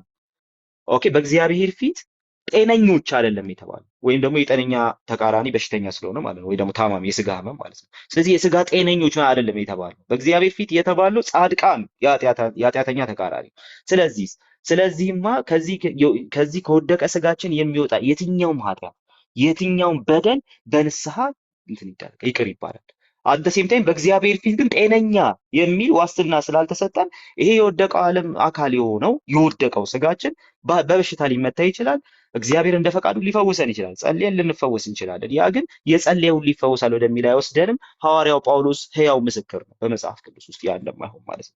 ስለዚህ ለሁለቱ የተጠቀምካቸው እንትኖች ካቴጎሪዎች ኦልሬዲ አንድ አይነት መሆን የለባቸውም። ካቴጎሪካል ፋላሲ ነው አንድ አይነት ካደረካቸው። ስለዚህ ከኃጢአት ጋር የሚገናኝ ነገር አይደለም። ይሄ ስጋ ህመም ምናምን የሚባለው ነገር ኦልሬዲ ንስሐ ስንገባ ይቅር እንደምንባለው እንደዚህ አይነቱን ዋስትና አይደለም። መጽሐፍ ቅዱስ በግልጽ በኃጢአታችን ይቅር ሊለን የታመነና ጻድቅ ነው አለ። ኃጢአት ብንሰራ ኃጢአት እንዳትሰሩ ግን ደግሞ ኃጢአት ከሰራችሁ ግን ይኸው በአብ ፊት ጠበቃ አለን አለ። እንዳትታመሙ ብትታመሙ ግን በአብ ፊት ፈዋሽ አለን አለ። ፖይንቱ እንደዛ አይደለም። ታማችኋል? አዎ ጸልዩ፣ እግዚአብሔር ይፈውሳችኋል። አብራችሁ ጸልዩ፣ አለቀ። ባትፈውሱ ሲዳዝም ማተር ይኸው ጳውሎስ። ስለዚህ ማተር አይደለም። ስለዚህ ሁለቱ ካቴጎሪካሊ ሁለት የተለያዩ ነገሮች ስለሆኑ አንድ ላይ ማያያዝ የለብህም። እነዚህ ሁለት ነገሮች ለይተህ ማስቀመጥ አለብህ። ይሄ ሶተሮሎጂ ዋን ዋን ነው። እሺ ቴንክ ዩ። አይ እኔ ክርስቲያን መታመም የለበትም የሚል ሀሳብ የለኝም፣ ግን ያው ለዛ ለታመመው ነገር ግን ጌታ ዋጋ ከፍሎለታል ልክ እንደ ኃጢአቱ። እንደዛ የሚል ሀሳብ ስላለኝ ነው እንዳልኩ ቅድም ካነበብኳቸው ከመቀበላቸው የእምነት አባቶች አንጻር ነው። ግን ለመለስክልኝ መልስ ተቀብያለሁ። ግን እኔ ደግሞ የሚገዛኝ ቃል አለች ቃሌ ለሚያምን ሁሉ ይቻላል ሲል የሆነ የማይቻል ነገር አለ ማለት ነው። እሷን ብቻ መልስልኝና በቃ እኔ ጨርሻለሁ። ቃሌ የሆነ የማይቻል ነገሮች አሉ በመሀል ለሚያምን ሁሉ ይቻላል ማለት የማይቻል ነገር አለ ማለት ነው ወይ? አክቹሊ ይህን ጥያቄ በጥያቄ ልመልሰው ብችልም ግን ልመልሰው። ለሚያምን ሁሉ ይቻላል የሚለው በእግዚአብሔር ፈቃድ ውስጥ የሚመጣ ነው። እንደ ፈቃዱ አንዳች ብንለምን ይሰማናል ብሎ መጽሐፍ ቅዱስ ይናገራል። ለሚያምን ሁሉ ይቻላል የሚለውን ሀሳብ የምንተረጉመው ከዛ አንጻር ነው። ሁሉ የሚለው ነገር በቀጥታ በቃ ካመናችሁ የፈለጋችሁትን ሁሉ ማድረግ ትችላላችሁ አይደለም። ለምሳሌ አሁን እዚህ ጋር ቁጭ ብያለሁኝ አምኜ በእምነት የቃሌን ላይቭ እዘጋለሁ ብትል የሚሆን አይደለም።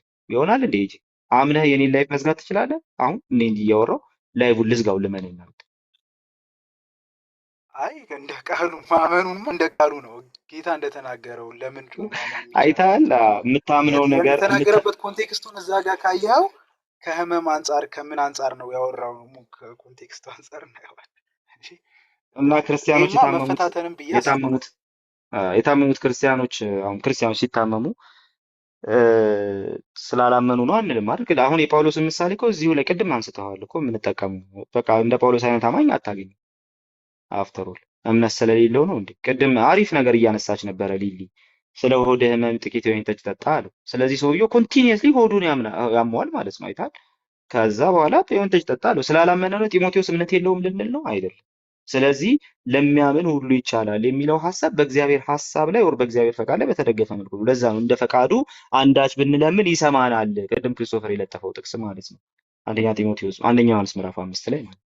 ስለዚህ እግዚአብሔር እግዚአብሔር ከወደደ ሊያደርግ የሚወድ ከሆነ እናንተ እመኑ። ለሚያምን አዎ ሁሉም ይቻላል። ስለዚህ ኢየሱስ ክርስቶስ በእስራኤል ምድር የነበሩትን ድውያን ሁሉ ፈውሷል? አልፈወሰም አይደል? አንዳንዶቹ ካለማመናቸው ብዛት ራሱ አላደረገውም ማለት ነው። እንትን አይደለም። አንዱ ግን አመነና እጅህን ዘርጋ ተባለ፣ ዘረጋ። አይተሃል። ስለዚህ በዛ ሰውዬ እጅ መዘርጋቱ የጌታ ፈቃድ ራሱ አለበት። የጌታ ፈቃድ አለበት፣ የጌታ ንግግር አለበት፣ የእግዚአብሔር ሐሳብ አለበት። ስለዚህ ያመንከው ነገር የእግዚአብሔር ሐሳብ ነው ወይ? ኦኬ። ስለዚህ የምታምነው ነገር ኦልሬዲ የእግዚአብሔርን ሐሳብ ነው። ለሚያምን የሚለው ሐሳብ የሆነ ነገርን ፈጥሮ የሚያምንን አይደለም፣ በእግዚአብሔር ቃል ላይ ለተደገፈና ለሚያምን ፖይንት። ስለዚህ አዎ በዛ ሰዓት ላይ ፈውሱን የማድረግ ኢየሱስ ክርስቶስ የመፈወስ ፈቃድ ነበረው። በቃ he was sovereign to that። ስለዚህ ኢየሱስ ሊያደርግ ያለውን ነገር ስለሚያውቅ ለሚያምን ሁሉ ይቻላል አለ። ስለዚህ ጴጥሮስ አምኖ ሄደ። ለምሳሌ ጴጥሮስ አምኖ ሄደ፣ ከባህር ውስጥ አንድ አሳ አወጣ። አሳውን ሲፈለቅቀው ሳንቲም አገኘ። ኦኬ፣ አሳውን ሲፈለቅቀው ሳንቲም አገኘ። ስለዚህ አሁን ለሚያምን ሁሉ ይቻላል ብለን አሳ ስናጠምድ እንገኛለን። እንዲህ አሳ ፈልቅቀን ግብር ልንከፍል ብር ለማግኘት አናደርገውም ማለት። ስለዚህ ለሚያምን ሁሉ ይቻላል በእግዚአብሔር የተስፋ ቃል ላይ በተደገፈ መልኩ ነው እንጂ ዝም ብሎ ያሰብከውን ሁሉ ማመን በዛ መንገድ አይደለም። ከዛ ጋር የተያዘ አይደለም። ለዛ ነው ወርድ ኦፍ ፌዝ ሙቭመንት በጣም አደገኛ ነው፣ ከእግዚአብሔርም አይደለም የምልበት ትልቁ ምክንያት እንደውም ይሄ ነው።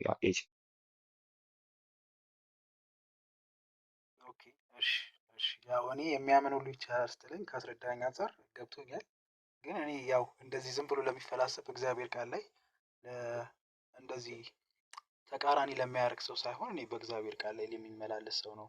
ልክ እንዳልከው እንደ ሐዋርያቶቹ ወይ ደግሞ እንደ እግዚአብሔር ሰዎች አንጻር ነው የጠየቁ እንጂ ይህ ዝም ብሎ እንዳልከው የቲክቶክ የመዝጋት የመክፈት አይደለም።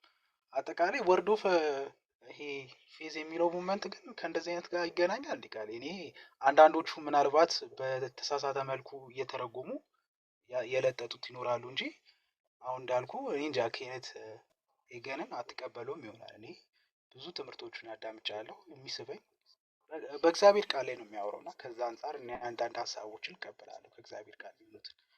ኬኔት ኮፕላድን እና ኬኔት ሄገንን በደንብ አንብበሃል ጽሁፎቻቸው? በተቻለኝ አቅም አዎ፣ ግን ሁሉንም አንብቤያለሁ አይደለም በድፍረት። ቴዎሎጂያቸው የተለያየ አይደለም እነዚህ ሁለት ሰዎች የተለያየ አይደለም፣ ግን እንትናን አልቀበለውም። ብዙም የማልቀበላቸው ነገሮች አሉ። ማለት የጠቀስከው የኮፕላንድን እንዴ ኬኔት ኮፕላንድን ሳትቀበል እንዴት ነው ኬኔት ሄገንን የምትቀበለው? እርስ በርሳቸው እርስ በርሳቸው ራሱ የሚቀባበሉ ሰዎች ናቸው እኮ። ኬኔት ሄገን ኬኔት ኮፕላንድን አይቀበለውም እንዴ? ይቀበለዋል፣ መቀበል ይቀበለዋል። ስለተቀበለው ግን ያው ሀሳቡ እንዳለ አንድ ነው ለማለት ይከብደኛል። አሁን እሱ ያው ሞስት ኦፍ የፕሮስፖሪቲ ላይ በጣም እንትን ያለ የተደገፈ ስለሆነ ብዙ እንዴ ፕሮስፔሪቲ ላይ እንትን ማድረጉ ብቻ ነው። እስቲ አንድ ነገር ላንብብልህ። እስቲ ሳነብ ነበር ከቅድም አልነበርኩም እኔ እኮ ነግሬሃለሁ፣ ከግማሽ ነው የገባሁት ቃል። እሺ እስቲ አንድ ነገር ላንብብልህና እንደው እንትን የምታረገኝ ከሆነ የምታግዘኝ ከሆነ ምን ይመስላል? አንዴ ላውጣውና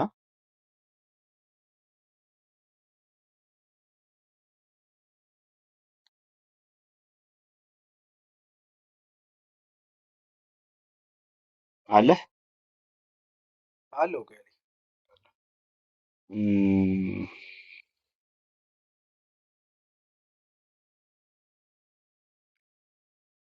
እሺ አንዴ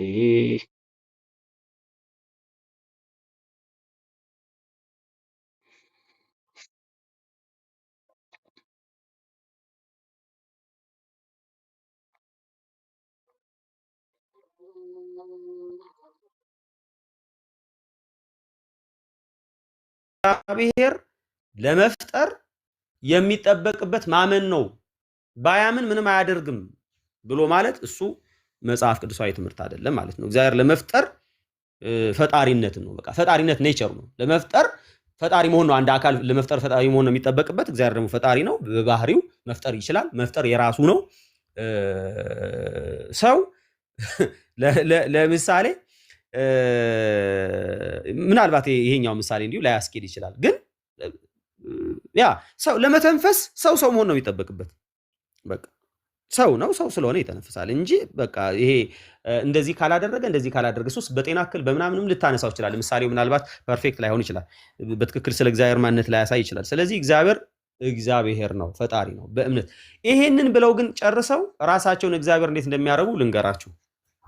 በጣም በሚያሳዝን ሁኔታ እነሱም በእምነት የተሞላውን ቃል ልክ እንደ እግዚአብሔር እንደዛው መፍጠር እንደሚችሉ ይናገራሉ ማለት ነው።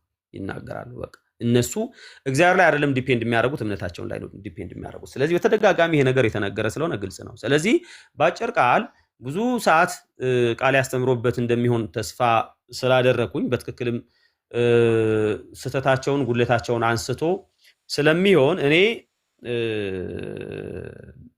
እናንተ ባላችሁበት መንገድ ነው የምስማማው።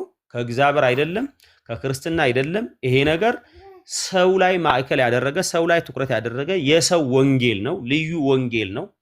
ይሄ ልዩ ወንጌል ነው። ሐዋርያት ከሰበኩት የተለየ ወንጌል ነው። ስለዚህ ነገር ሰውን በብዙ ነገር ነው እንትን የሚያደርገው ማለት ነው። ይሄ የሚያከስረው ይሄንን የሚያምን ሰው በብዙ መንገድ ነው የሚከስረው። አንደኛው በብዙ ነገር የሚከስረው ማለት ህይወትም ራሱ የለውም፣ ግን ለብዙ ነገር እንዲህ አሁን ህይወት የለውም እያልን መንፈሳዊ ህይወቱ ምናምን ብለን አንልም። ይሄ አሁን እንዲሁም ሀብታም መሆን፣ ይሄ ብልጥግና፣ ይሄ አለመታመም ምናምን እሱ እንዲሁም እኔ እሱን አንስተን መሞገታችን እንዲሁም እኛ ኑፋቂያቸውን እያሳነስ ነው እንደሆነ ነው የማስበው። በጣም ትልልቅ ግብብዳ የሆነ ኑፋቂ ያላቸው እና እሱ በራሱ ትክክል አይደለም።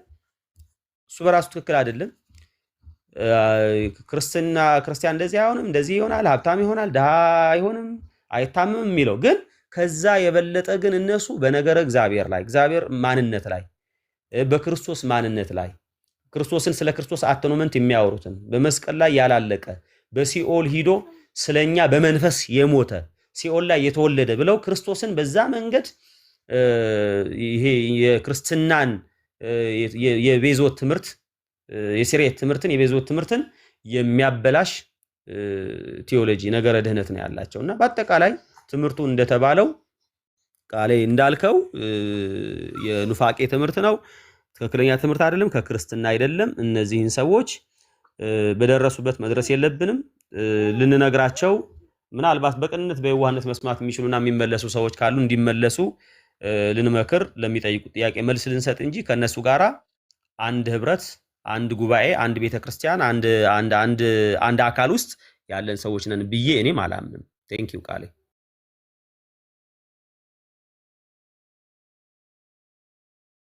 ቴንኪው ሙሌ ጋድ ብሌስ ዩ። አብርሃም አስገቡኝ ልመስክር እያልክ ነው። የጻፍከውን እያየው መጽፋቸውን እያየው ነበር። ሶ እድል እሰጥሃለሁ። ሰላም ሰላም ብያለሁ። የገቡ ሰዎች ቀድሞ የገቡ ሰዎች በመጀመሪያ እግዚአብሔር ይባርካችሁ። እሺ አንድ ሁለት ሶስት ደቂቃ ባወራ ደስ ይለኛል። በመጀመሪያ እድሉን ስላገኘሁት አመሰግናለሁ። ልቆይ ታወራለህ። ከአንተ በፊት የገባ ሰው ስላለ ሰላም ይበሉንና ከዛ በኋላ ሰላም እንድትለን ብቻ ነው። ከዛ እድሉን እሰጥሃለሁ፣ ትመሰክራለህ። እሺ ዌልካም፣ እንኳን ደህና መጣ። እንኳን ጌታ ከዛ ውስጥ አወጣ። እሺ እሺ፣ ማን ያለው? ተሜ፣ ቤትሻና አጋፔ ናቸው ያላችሁት። አጋፔ ሰላም በለን የምትችል ከሆነ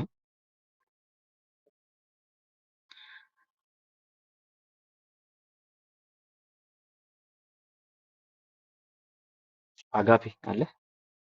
እሺ ምናልባት